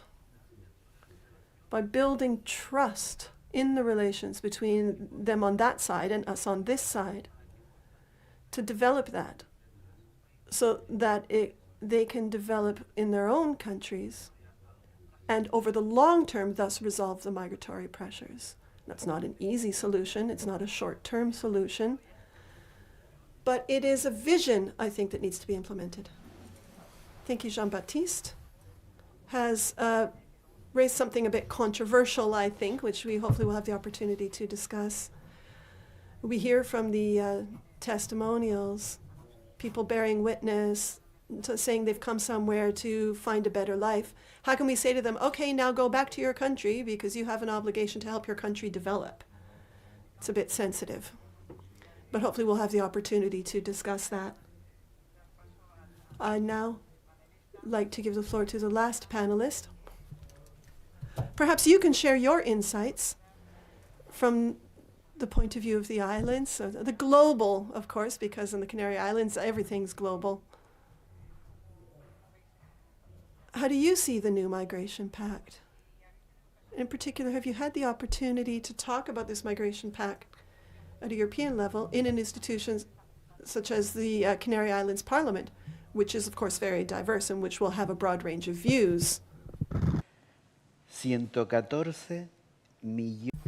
114 million people, 114 people moved last year in the world as a consequence of migrations. We're talking about 114 million people. Some of them did it because they just wanted, but mainly due to war and climate change. And we're here today talking about 5 rules that are part of the Migration Pact. An important part of those 114 million people, that will be 120 million people by the 31st December 2024, are moving in this part of the world. And Europe wants to solve the problem with just 5 rules. This problem has 2 axes. First one, it is tackling the problem when it is right at my door, at the borders. If people are dying from starvation beyond the Libyan borders, and if there are wars beyond Libyan borders to the southwards, that's not my problem. The Sahel, it's a bomb in terms of migrants generation coming to Europe, and we're doing absolutely nothing to stop that. You have just talked about the loss of influence in the area and the influence of other countries such as Russia and China, or even South American countries such as Brazil, with unclear objectives in those territories. So we have a ticking bomb there, people willing to leave the countries. I don't know if you could check the photos of Senegal, of people coming from Côte d'Ivoire trying to leave the country. And we want to talk to people to keep them, to retain them. But the final result will be that those groups will find new routes to bring migrants to Europe. But what are we really doing? Luis said before, so he talked about the La Valletta Agreement that was based on applying European funds to help African countries. Well, up to last year, that fund invested 4.9 billion euros, European money, in Africa. What were the results? Well, we did get some results. According to European data, more than 120,000 people found a job. More than 1,000 people started an SME. And more than 400,000 people managed to get basic services in some of the countries where the money was invested. So we're talking about 4.9 billion euros, and now put it in contrast with the results achieved and the amount of people willing to come to Europe. So the important part of the problem is being disregarded. Maybe we're not aware how to do it. Maybe it's not because we are unaware of what is required, but it's based on the cooperation policy. It's not clear what we want to do in Africa. You were talking about employment, and I agree with you. That could be, of course, one of the potential accesses. But we need to train people there, because if we don't do that, we will have what Isaskun mentioned. Only 2 out of 10 migrants will get back to your country, because the remaining 8 will stay here and start a new life here. So now to conclude, what is it that we don't like of this Asylum and Migration Pact? We don't like some of the concepts, such as, for instance, flexible solidarity. that it's against the principle of equality of the European Union. We're talking about a la carte solidarity. It's like, okay, they came through Spain, so it's your problem. We'll see if I want to help you or not. This is really worrying. There's another aspect that has been analyzed on the basis of the rules that we have on the table, and it's all the aspects related to the integration of migrants. I can't identify a clear integration policy for the migrants that are reaching our coasts and our continent. To conclude, I just want to add a quote. Migration is a basic and necessary part of the future in the 21st century and the centuries to come. If we see this as a problem, he or she is completely wrong. It is a source of opportunities for the future. And we have to try to fight against fear. We have to, the fear that we get when we listen to the word immigration. We don't know how to manage that term because we are scared. And there are people across Europe that are working to make this fear persist. Then we will be talking about the rules later on, and let's see if this changes, the whole panorama changes after the election. One of the positive aspects of the Pact is that in the last years we have talked about and organized and coordinated distribution of migrants based on different criteria, because obviously the European countries have the ability to host organized flows of migrants. I was talking about this before, including the Basque president made a proposal for this distribution criteria. It was all even presented to the Pope in Rome, but it was not taken into consideration. My question, beyond the details we'll be dealing with later on, there are of course aspects that we don't like. For instance, the focus to be given to minors or more vulnerable people. We need to look into this in detail. But we are not, all of us, living in a hypocritical scenario, because the title is Facing the Reality. And I think Luis mentioned a very good sentence, is that we have politicized this issue very much and little has been studied. But if we take a look around, we do need migrants in every single aspect of life, because they are taking jobs that we don't want to take. Exactly. And this is the first point we need to take into consideration to face reality. Secondly, the time it takes to get working permits. Let me just take a look at my notes first, but Abderrahman said before that it takes around 10 years to get a work permit, but he's working because, of course, he's needed in our society. The third point is that when we had all the migration-related programs, such as the Balkans or Ukraine, the European reaction has been immediate. So I go back to my friend Jose Miguel's words. It's a source of opportunities. It's true. We are obliged to integrate them because we need them. But he was talking about fear.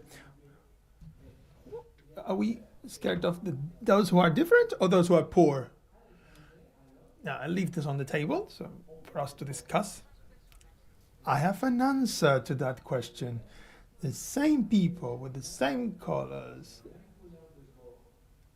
even if they are rich, for us it's important and it's even valuable if they come up on the news or newspapers.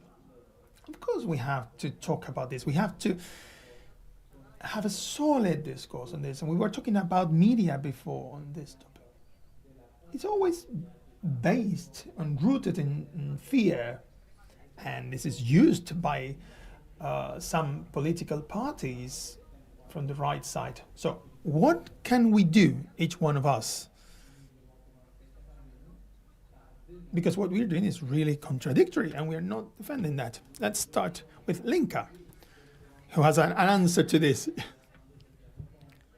He wants to talk Yes, at it's home, okay. so he's fine. No, there were so many interesting topics, and yes, we have a little bit different experience, but I was shocked that when you said that people who flee to, for example, France do not have a work permit. I mean, how can you integrate somebody who cannot work?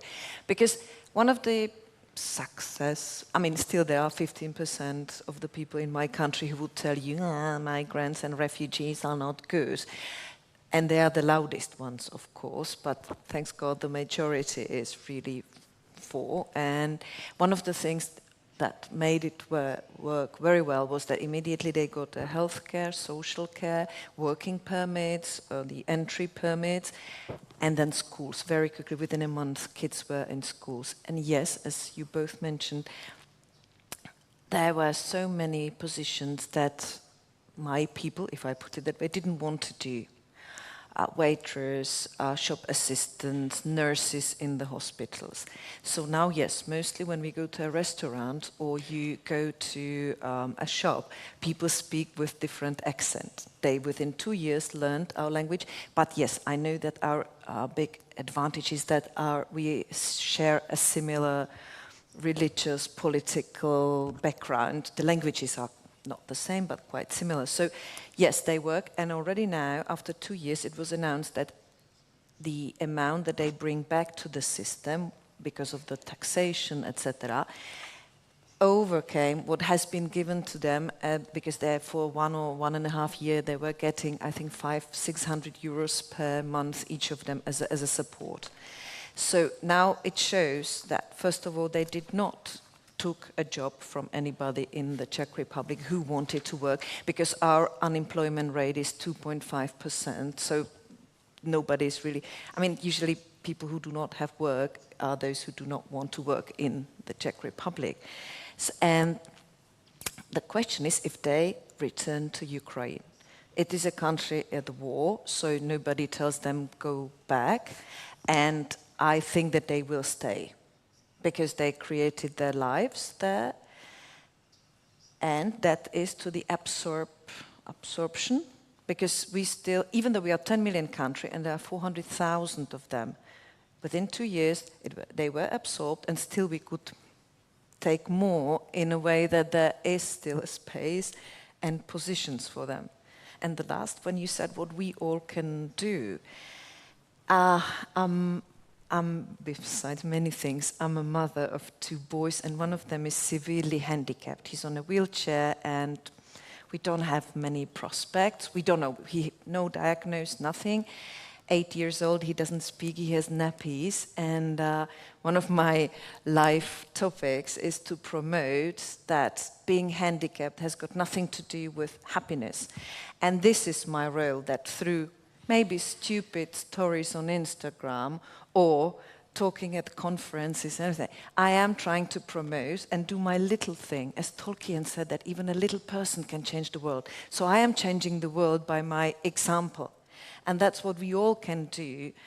We are all role models. When we talk about migrations, or we don't even need to talk about it, the way we live, you know, it's that we, I don't know if there was one video that when the Ukrainian people came, we created a humanitarian center with our friends. It's actually existing still now. It's open 3 times per week. And I was there at that time every day, because there was like hundreds of people queuing for the material help. And I had my son on a wheelchair. And the small Ukrainian kids wanted to play with him. And their parents were dragging them out, like if my son was infectious. And I go, oh, I am here to help, and you do not treat my son nicely.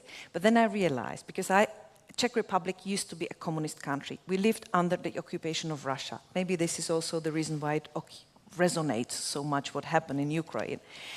And the handicapped people were locked.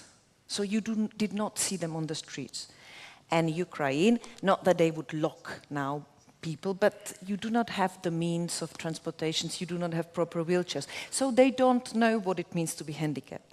And now, after 2 years, people that are coming to our humanitarian center, they play with my son, and it was not that I shouted at them, you do nice to my son, otherwise I don't know what. But it was just that they saw day by day that we are normal. He's normal. I mean, in a different way, but he is. So I think we all can do something. I know some of you can do big things, some of us can do smaller things, but we all can do, you know. Pues sí, le agradezco a Lenka porque ha hablado de la diversidad. Thank you very much, Lenka, because you've raised this topic of diversity, and I think we still have a lot to learn from all of the diversity that the individuals represent. People with disabilities, people with language challenges. I mean, language, of course, is so important in European policy. We try and talk about the language that we use to talk about the people representing these different types of diversity, different physical experiences, and the idea of creating a world where we all can live equally. And thank you for raising that point. I think we all have something to learn, and every day we learn something new, so thank you for raising that as well. Jean-Baptiste, I think you wanted to say something, because we were responding to that whole question about sending people back to their countries. I don't know if you'd want to respond to any of the points. If I could just be crystal clear here. Ukrainians arrived under temporary protection measures. So the 27 member states of the Union got together and said, this is a challenge that we're facing, that we're all facing together. And so together we're going to do everything that needs to be done so that this doesn't end up destabilizing our own union. It's amazing, the response that we saw. I mean, you told us about the situation in the Czech Republic, but in France and Germany, I think in all of the member states that welcomed people from Ukraine, refugees from Ukraine. The way in which they were integrated is truly amazing. I'll tell you why. I mean, we first saw this with the war in Syria, and there we struggled to communicate with each other and to come together around a single policy that would allow us to somehow cushion the blow and ensure proper integration. And then there was Belarus,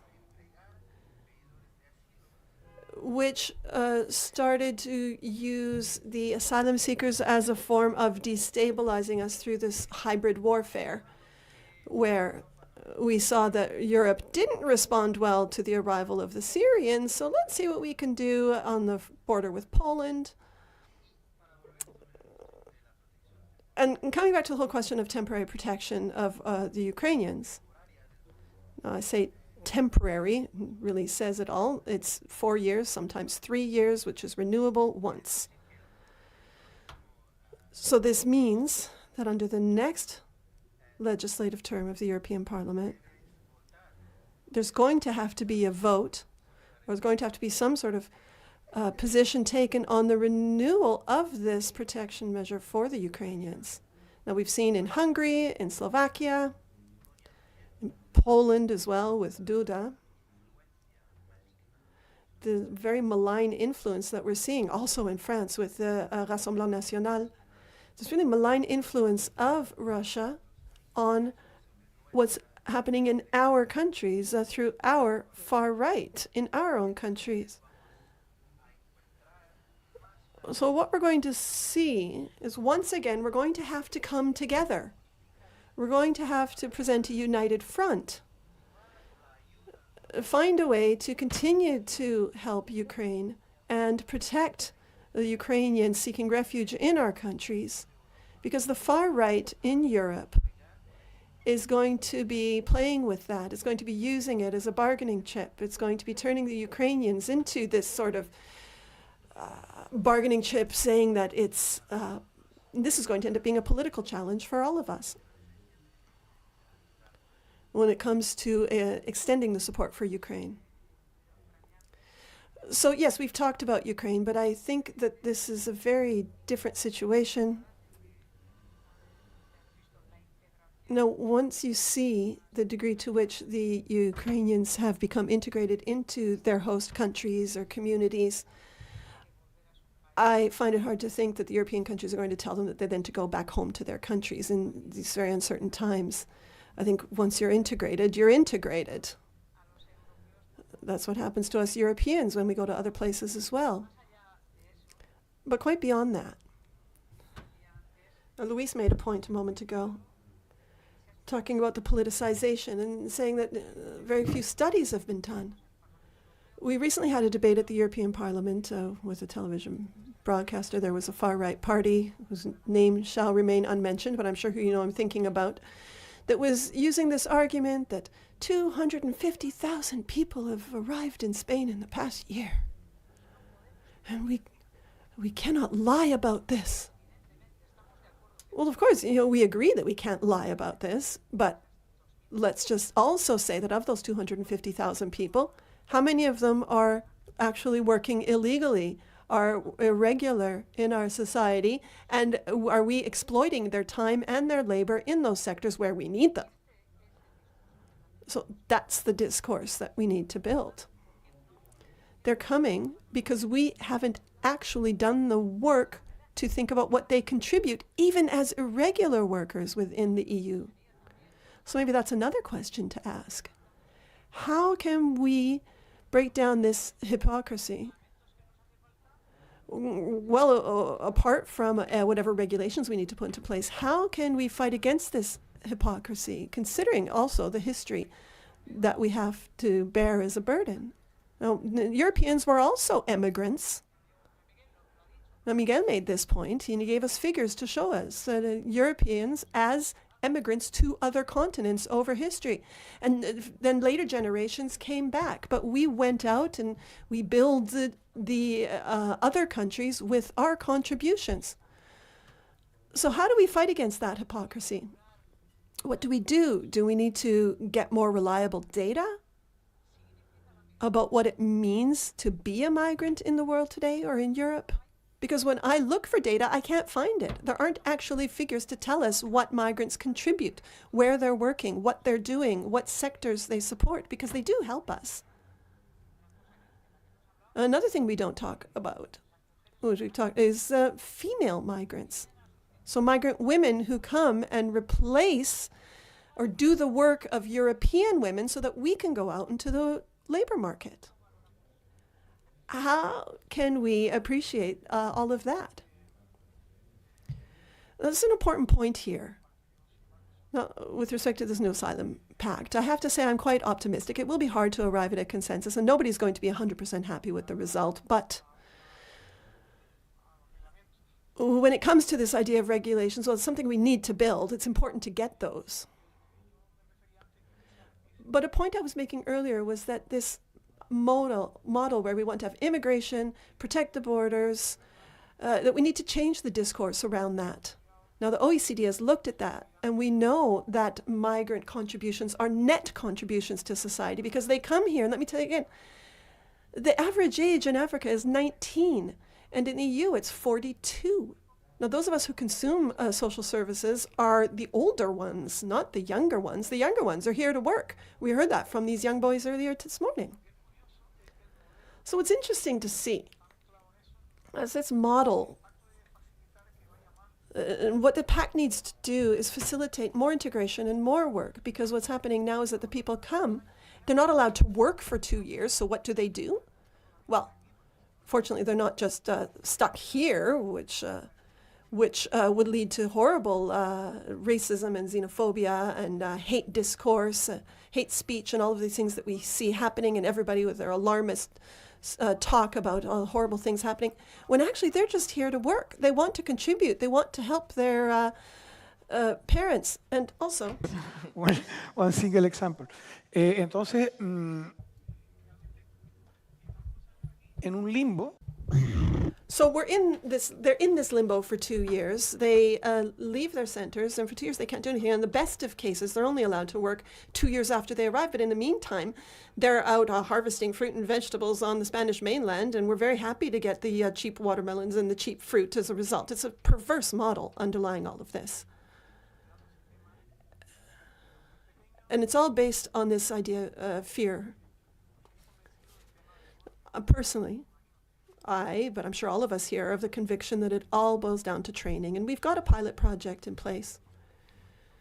Whenever I meet my counterparts in Senegal, we talk about how the private sector needs to be involved. I was on a conference call yesterday, and in Senegal and in other countries as well, we've got the Spanish Chamber of Commerce, and they talk to the private sector stakeholders there, and they say, what are the main sectors where you need support? Is it agriculture, tourism, or what? And these young people have got jobs. When they leave the training, they can multiply by 10 the opportunities that they had before, thanks to the work of the Regional Ministry for Social Affairs. So I think a lot can be done by the Canary Islands to foster this with the neighbors. But it's hard for me to see how you see Sanchez and Ursula von der Leyen going to Mauritania when actually the Canary Islands provides 58% of all of Spanish exports to Mauritania. Last year, 80,000 Mauritanians came to the Canary Islands on holidays for medical care and for business. We know a lot about the Mauritanian community and how society and economy works.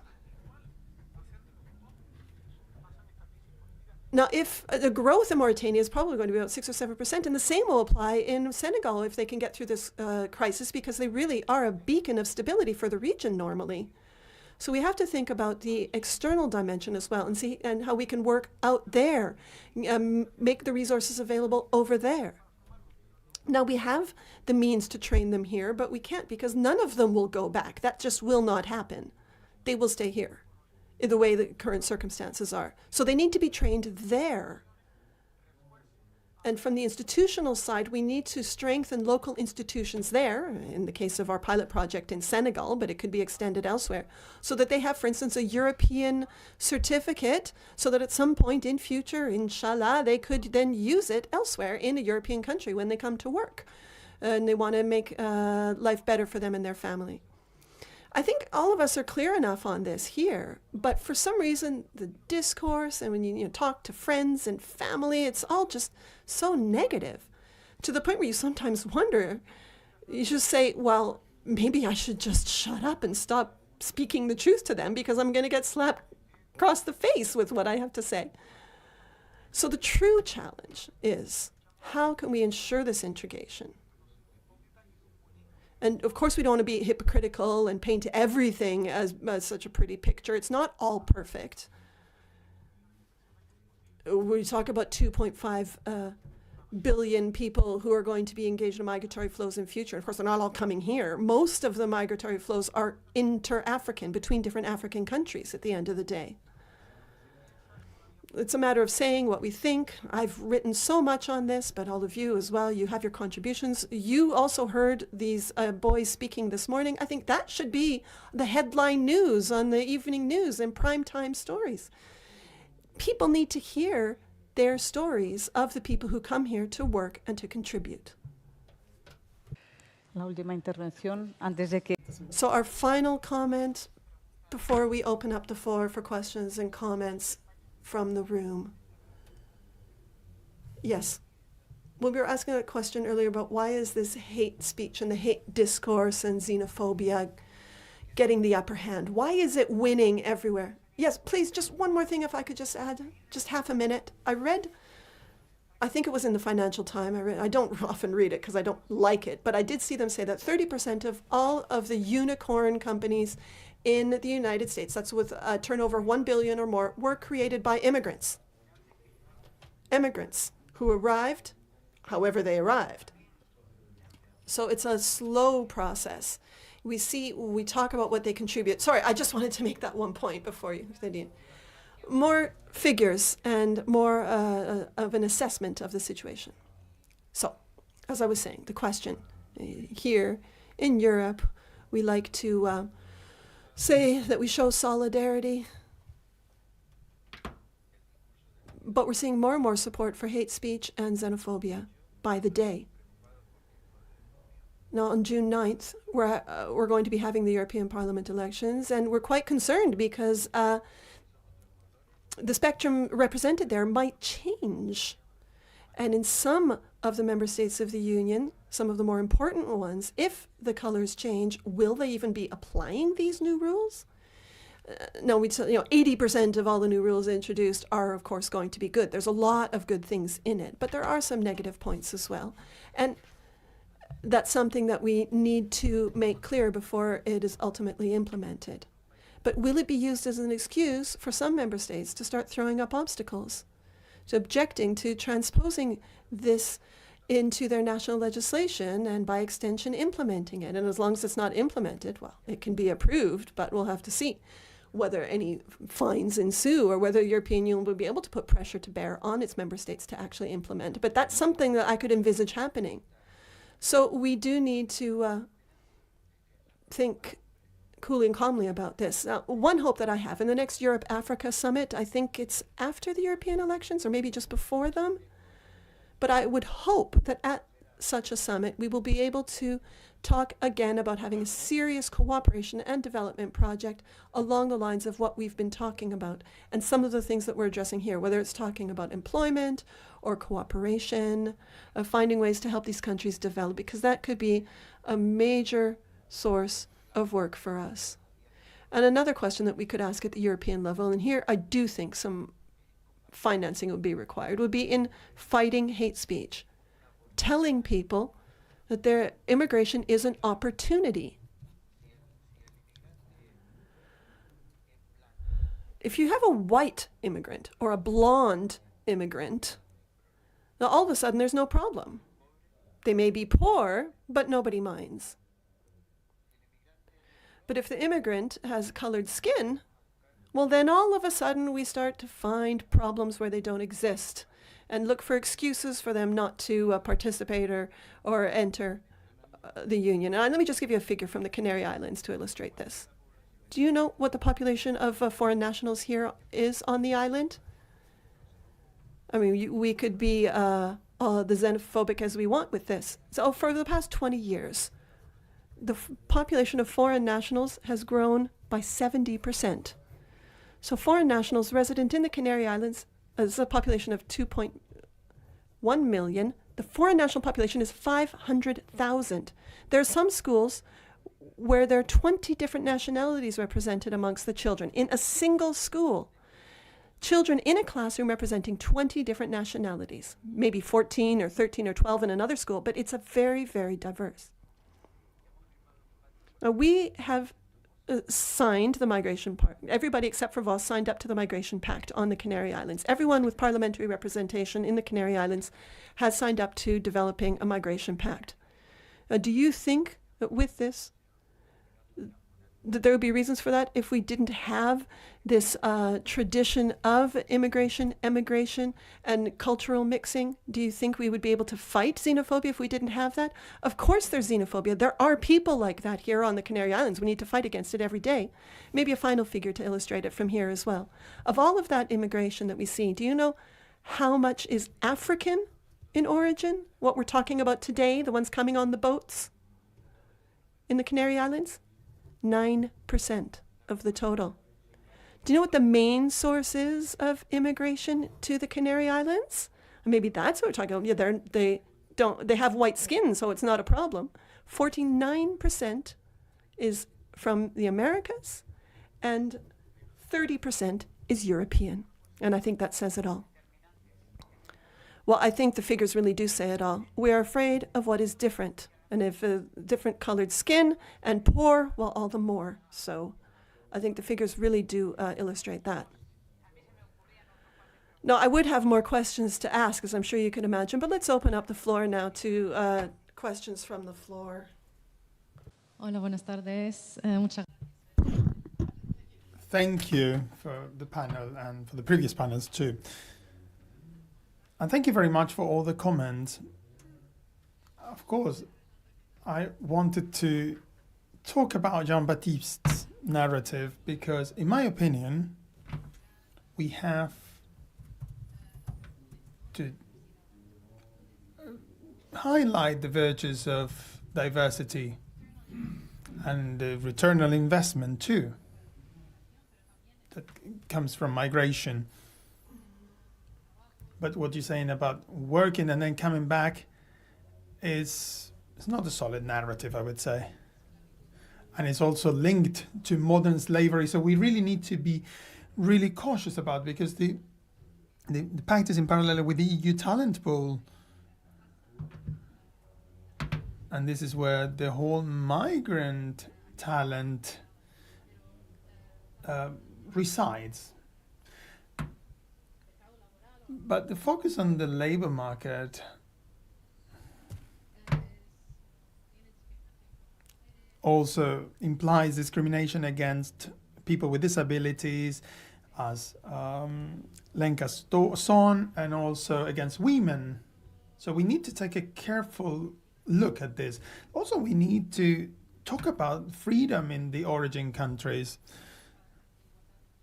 There is a great problem with the inequality affecting women and discrimination against LGBT members of community members. And this is not always present in these narratives. But also, as you said, sorry, it's rather a comment, more of a question, but I want to listen to your ideas, because using the narrative related to the old Europe and labor force could sound or could be very important when we start dialogues with the other counterparts. And we're not, I think we're not talking about the new types of slavery or exploitation, especially if there's no way to guarantee that the migrants go back to their countries. So if we have no legal ways to make to bring them here, there are no legal ways of returning them there. So this is something we need to take into consideration. So the migrants working now representing social capital. They can invest in their countries, and no one is using them. I come from Syria, and due to the sanctions, I can't help my country from here. But many migrants send their remittances to their origin countries, as we saw before with the examples of the 3 boys. But if they don't have a decent job, if they are being exploited, they will never be able to be economically independent, and this will stop them from allowing them to help their families or even going back to their country. So we need to think about the conditions, the economic conditions of migrants, and if this is going to be the main way to guarantee regular and safe migration. So we have to take a close look at the conditions of their jobs. And also, when we talk about this narrative, where are companies? I never see companies involved. There was a partnership of the European Commission with big companies, but this has disappeared. And so I see there is no a strong and solid discourse in this sense. So we're running out of time, so maybe we can listen to several questions and then give a general answer. So this is not a question, this is a comment. This is horrible, sorry, but but it's positive. This has been really inspiring, and especially this idea that we are having a contradictory discourse. Of course, I do agree with you, but we're not used to listening to politicians rethink what they say. So I think you asked the right question. What can we do? But there's not a single answer. But I encourage you to keep working on this reflection and these spaces, because politics are very important to get the best solutions to this complex reality. Any other question? Okay. So I'm here today talking to you, but this is something that we usually include in our discourse. I am representing a coalition that has been using this idea and including this in our narrative, in our action in the European Parliament. Coalición Canaria and the Basque Nationalist Party have always had this humanist approach because we believe in integration. And this honest discourse has been in every single action we have taken. So it's a pity that media are not helping us with this, because they don't show the ideas of those who have a different perspective on migration.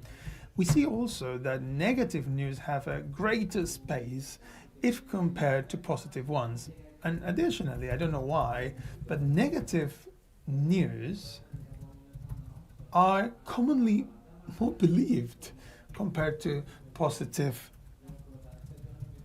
news. So maybe we all need to think about what we're doing. This happens in every single aspect of our lives. When sometimes we need to rebate the a negative or a fake news that comes on social networks, and when you prove that it's not correct, people don't believe you. So social networks have a great power, and the impact I have in all this narrative is essential, because with very short sentences, they are providing solutions to very important problems. And especially with this hate speech, they are taking up our territory and they are modifying our employment. They are taking all the social resources, they are flooding the countries, and they are bringing in ideas that are not true. So I think it is necessary, of course, to have this self-criticism that I ask from different governments and leaders. And I do agree with you. Not having this self-critical perspective is essential. I mean, having it is essential. But also, we need to have an alliance with media. Maybe you are an exception because you have devoted most of your time to your perspective, but most media don't offer a positive view of migration. And we need to build up an alliance, because politicians can't work on their own. Please help us, don't leave us alone. We need you all. And I think all of us are firmly convinced we need everyone help us to finish Luis' fears. Let us not believe that this is an invasion that will be unbearable. No, it's not. This is the sentence we have to repeat to ourselves. We need you all. You are standing next to us, and thanks to all of you can move forward. And sometimes we think that maybe a good idea would be bringing all the migrants working to flood their social networks to say, hey, if we don't work for the next 2-3 days, the whole European economy will be stopped, because we need the migrants. So let's be self-critical. So let's also take into consideration what we do wrong to avoid it again, but also what we do right. So I will not speak anymore. This will be my last words, but I let you speak. But please feel free to answer the questions. Just regarding the collaboration in companies, the lesson we have learned from this pilot project that we expect to replicate and reach up to 500 youngsters in Senegal and Mauritania is the link with companies. Because the companies have been engaged in defining the profiles they need both in Senegal and Mauritania. They have also decided to be part of the selection process. So we have such a small number of candidates, and just one of the companies has asked for three times the amount of students that we have. So this need to start projects in collaboration with companies is important. we recently created a bilateral committee with Mauritania. We have also created other institutions because we believe that the economic development necessarily requires the integration of the private sector. However, there are always different perspectives. There are, of course, a great deal of legal-related problems and some in those countries, but there are other companies that have been working in Africa for more than 30 years. So there's not an easy solution. We need to keep up working to help those countries to develop and progress. As stated, we need to give them the opportunities to have a legal way to come to Europe. Because today, no young person in Senegal or Mauritania have access to regular migration procedures at all. So we have cooperation programs with our neighboring countries, including Ghana. And sometimes we have the feeling that the relation we have with the country is rather begging to the consulates and embassies. It's like, please, we need this specific student. He has a PhD and he's coming here to work on volcanologist aspects, or they're going to talk to people working on the plagues affecting the health of the Canaries. So sometimes access is also difficult. So for me, it's very important that we need to have this combination of migration, training, and work. So we need to combine the different aspects because that's the future. And also it's necessary for us because we need those people to come to our continent. We see it every day. Now we see that we have we don't want to become to have a Japanese economy, but we want them to come here. No. Pardon, please I hear myself again. No, I do agree with one of the comments of the lady there, that there are not yet clear answers to all the obstacles. And I think it's also because it evolves so quickly that we are not driving the train, we are hopefully on the train, while sometimes we feel like we are running behind the train. So I do agree, but I also agree that it's better to accept something that might not be 100% correct or 100% happily loved by everybody, such as the new Migration Pact. But let's have something that from 80% is good and then work on its basis.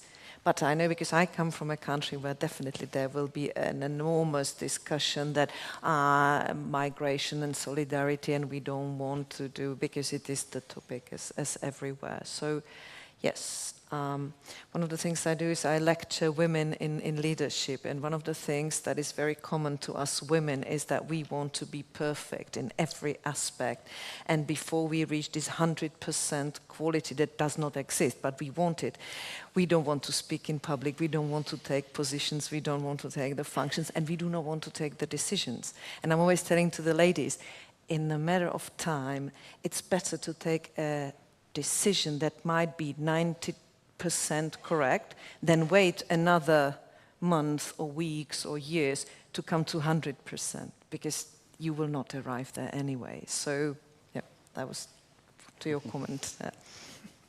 Lenka me ha recordado una anécdota que cuento muchas veces. Yo era mucho más joven que ahora y cuestionaba lo de las cuotas, la representación de las mujeres por cuotas en las instituciones, y bueno, porque todavía no había aprendido a identificar la desigualdad. Pues imagínense cuánto tiempo hace. Y una compañera un día me dijo una cosa y tiene razón. Dijo, a ver, Bego, ¿tú por qué quieres que haya cuotas? Y ella me dio una respuesta contundente. Dice, yo quiero las cuotas para que las mujeres nos permitamos equivocarnos tanto como los hombres. Buena respuesta. Y es una frase tan buena que la repito cada vez que hay ocasión y creo que Lenka de alguna manera refleja lo que nos pasa a las mujeres en muchas ocasiones, ¿no? Bueno, yo termino.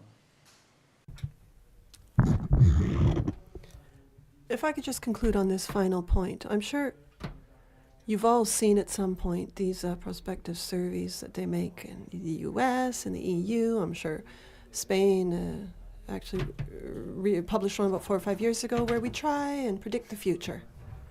Where's the world heading? What does the future portend? So these are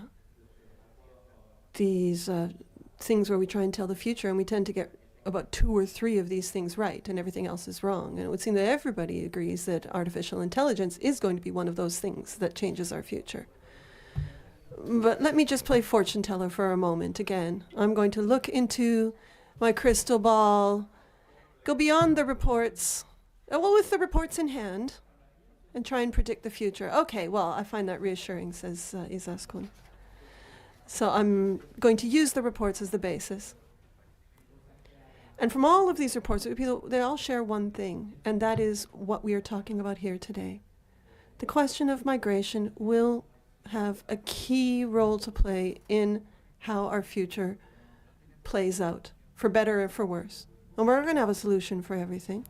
If we have 14 million people crossing borders every single year, well, we will try and organize those flows. We'll try and do as best we can in our own homes, but it will be such a complex matter that we will be making mistakes every year. I would hope we will be doing a lot of things right and getting things better and better as we are less and less afraid to talk about it. Are there any other questions or comments from the floor? Yes, this whole question of modern slavery, if I could just say something briefly. It's important. Because modern slavery is something that's happening now in Europe with the undocumented people who are working. They work in construction, they work in the catering industry. Sometimes they're not paid, sometimes they're exploited, they're overworked. Now, if we don't do anything for these people, as you were saying, for these people, to help them pay their dues and contribute to society formally, well, that is something that we're doing. Perhaps I could share with you a personal experience with asylum seekers from Pakistan in France. So this month we had the Pakistani delegation, and we were able to talk freely and frankly with them about the elections and what the support for Sharif, for Manghan, and who was in favor, who was against, and so on. In France, they can have those discussions. In Pakistan, it's a different story. Now, you know that Imran Khan and all of his supporters ended up in jail. So in France, they get used to having this freedom to speak. And they have these freedoms. So they really are the best ambassadors of our values.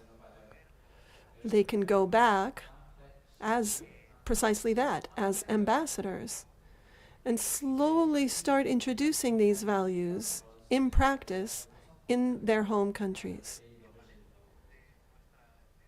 It all comes down to the whole question of the trade balance, because it's actually tipped against us.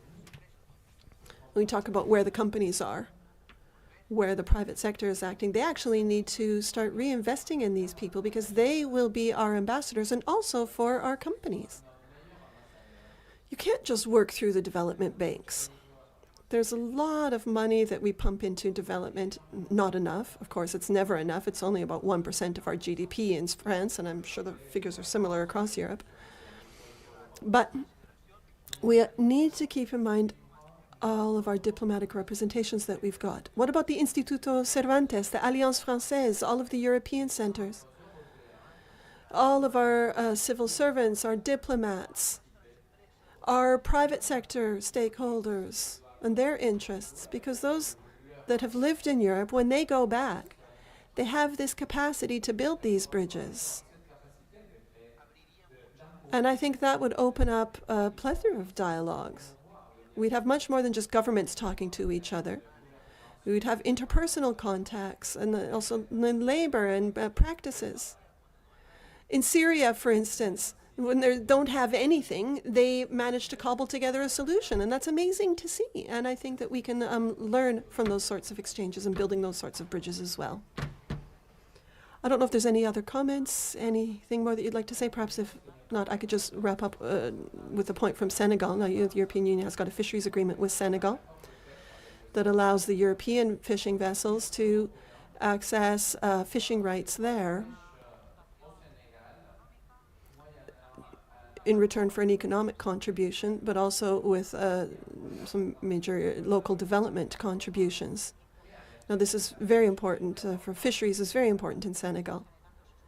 And fisheries, of course, then create problems of their own in Senegal because you're seeing a certain unsustainable practices in some fisheries at this point. So this brings us to questions of environmental sustainability, fishery sustainability, and these are challenges that we as Europeans also have to tackle. But the European vessels are also creating jobs. Now, as a Basque person, I'm pleased to see that it's wonderful to see these Senegalese families living and working side by side with our people and children in our schools, because that enriches us. We can have our needs met and they can have their opportunities. Yes, just briefly on that point, if I could just say one point. I've heard a lot of criticism in the EU. We're always criticizing ourselves when it comes to fisheries. When it comes to fisheries, we talk so much environmental protection, and you can't really mix the different issues. The whole question of overfishing is not something that is caused by the EU, which you see a lot of the media. There are other third country fleets which do not respect fisheries agreements at all. And so all of this overfishing that's happening elsewhere, also in small-scale fisheries, that's where the problem lies. So sometimes we criticize ourselves and we're so self-critical, and we end up getting it wrong, although sometimes we do get it right. And of course, you end up having to create the path as you go along. To a certain degree, I do think we have got reason to be proud,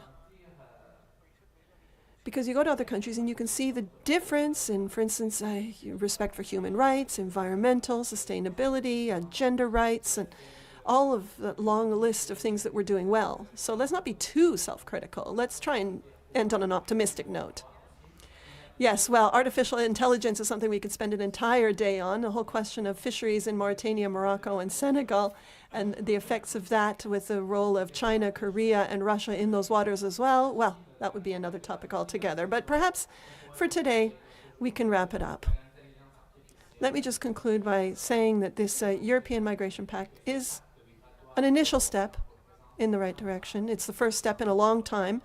Sure, it will be imperfect. We will have to work to implement it. But apart from this pact, the local, regional, and state authorities can go beyond it. They can do more than what is in the pact. And it's important to say that. The pact does not prevent anyone from doing more. It is a framework that's meant to foster action, but any authority can take action above and beyond it.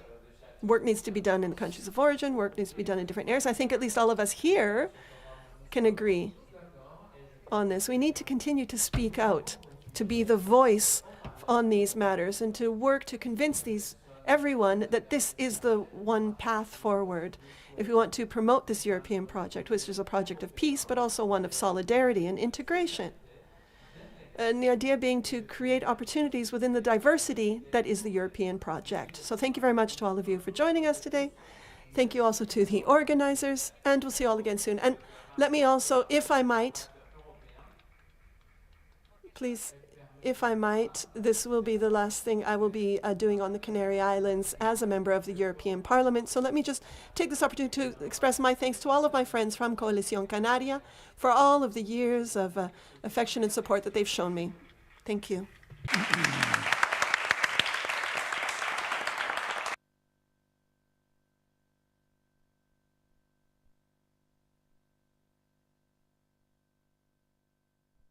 Que les dé la autorización, sí.